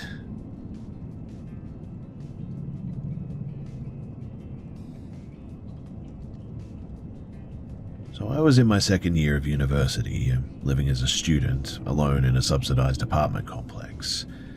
I was 22 years old and working part-time while attending evening classes. My housing choice was driven by cost and also proximity to public transportation rather than comfort or security. The building itself, it was aging, with shared hallways, minimal access control, and on-site security that functioned primarily during peak hours only. The day the incident occurred followed a modified version of my usual schedule. A technical issue at my workplace caused an early closure in the afternoon, which meant that I returned home several hours earlier than normal. After a brief stop at my apartment, I left again to attend classes and later visit a friend. I returned to my building close to 10:30, using a rideshare service as I generally avoided public transport late at night as much as I could. While entering the building, I noticed an unfamiliar man seated near the stairwell on the ground floor. He wasn't interacting with anyone and wasn't dressed in a way that suggested that he worked there. I didn't engage with him and just assumed that he was either waiting for somebody who lived there or passing time. Things like this were not completely unusual in this place, but I locked my apartment door upon entering, prepared a simple meal, and spent the next hour watching some TV. I would say it was probably around 11:15 when I heard a loud impact sound coming from the hallway, followed immediately by pressure against my door, and then the door opened partially before stopping suddenly, likely due to the internal latch. I moved to the bathroom, locked the door, and contacted a friend who lived nearby. He arrived within 10 minutes, and by that time, the hallway was quiet again. We inspected the apartment and found no signs of theft or disturbance inside. The door frame showed some minor damage consistent with somebody trying to get in, but thankfully the damage seemed pretty minimal. We then went to the building security office to request footage from the hallway cameras. After some delay, the guard accessed the recording, and the footage showed the same individual that I had seen earlier entering the hallway and approaching my apartment. In fact, he followed me the whole way up. He manipulated the lock and he opened the door before abruptly leaving all of a sudden, moving quickly toward the building's exit. The guard stated that he had noticed the individual entering due to high foot traffic during that time window, but I know it was just because he was probably preoccupied with something else. The guards there were just terrible, to be honest. Local police were contacted, though, and they reviewed the footage. They canvassed the residents on the floor and the adjacent units, and nobody recognized this person. The video quality was sort of insufficient for clear identification, but there were some fingerprints recovered from the door. In the weeks that followed, I contacted the police twice for updates, and on the second occasion, they gave me some very disturbing information. So, apparently, this guy was known to the police. He had been locked up before, and at first they wouldn't give me any information as to what he was locked up for, but then one of the female officers who I spoke on the phone with basically said to me that this guy was a known criminal and had been known to, well, assault people, is how she put it. I don't know exactly what that means, but obviously it sounds terrible, and so I got some extra security for my door from that point, and I always made sure to check behind me as I was going about my business, especially when I was coming home. Thankfully, nothing else happened after that, and really, I think I just got lucky that day. Watching the footage, it seemed like the guy got spooked by something, that he backed out at the last second, perhaps.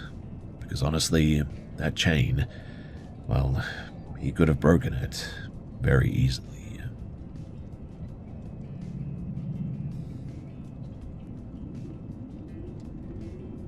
This took place during the early morning hours of January 1st, 2022. On New Year's Eve, I had attended a private gathering in a residential neighborhood outside of the city center. The event followed a typical pattern as well, that was alcohol, music, and people arrived and left in staggered intervals throughout the night. I didn't feel unsafe or anything at the gathering itself, and I remained in control of my decisions despite the drinking, but probably at about 6:30 I decided to leave. I opened a rideshare app that I used at the time, due to lower fares during off hours. A driver accepted the request within minutes, and shortly afterward a friend suggested that I should wait so that we could leave together. So I cancelled the ride, but after further discussion it became clear that our departure times would not align. So I placed a second request, which was accepted almost immediately. A friend accompanied me to the building entrance as the door required manual locking after exit. The vehicle was parked outside and matched the general description listed in the app. I didn't verify the license plate number, which was a huge mistake in hindsight. Now, upon entering the car, I noticed a general sense of discomfort that I initially attributed to fatigue. The driver began speaking immediately and directing questions toward the friend who had walked me downstairs. He asked whether the friend was my partner, why he was watching the car, and whether I lived alone. I responded briefly and attempted to redirect the conversation. As the trip continued, the driver asked additional personal questions unrelated to the route. He commented on the length of my evening, my alcohol consumption, and whether I was returning to an empty apartment. These questions, they were framed casually but were very persistent. So in the end, I just stopped engaging. It was around this time too that I noticed just how hot the car was. There was no visible phone mount, and though navigation audio was playing at high volume, I didn't see any GPS anywhere. When I attempted to lower the window using the control panel, it also didn't respond. I asked the driver kindly to turn the heat down or maybe just open a window or something. He initially refused and stated that the system was functioning properly, but after further insistence, he unlocked the doors and I manually opened the window. At this point, he made a comment about being cooperative and framed the interaction as a favor. The remark was pretty unnecessary and heightened my concern, to be honest, but I began monitoring our direction more closely. Within minutes, it became clear that the route did not correspond with the address entered into the app. We were now traveling away from my neighborhood and toward an industrial zone with limited pedestrian traffic. I waited until the car slowed for a red light before I addressed everything. I asked why we were no longer heading toward my destination. He paused before answering and responded by questioning whether I was certain about where I wanted to even go. His tone shifted, and then he turned partially toward me rather than watching the road. It was at that moment that I knew that something was wrong, and so I just jumped straight out of the vehicle. The car had not come to a full stop, but the traffic was halted, and we were driving pretty slow, so I opened the door and I moved away quickly. The driver exited the vehicle briefly, shouted for me to come back, and then re-entered the car, and he accelerated aggressively before driving away. I contacted friends immediately and described the situation. Some of them were skeptical and said that I was just overreacting. This reaction discouraged me from pursuing the matter further at the time as well. But then I spoke to the guy who had taken me downstairs, and he said to me that the real driver apparently showed up afterward. He remembered me talking about how I had cancelled a ride beforehand, and so he assumed that this ride was just a bit of a mix-up, and so he told the guy that the ride was cancelled, and apparently the driver was pretty upset about this, but he ended up leaving, and so he didn't think too much of it. And so, later that day, I attempted to file a report through the rideshare platform, and I was advised to contact local authorities about it because apparently they had not sent that person. When I submitted a police statement, I was informed, though, that without a license plate number or clear identifying information, really that no action could be taken.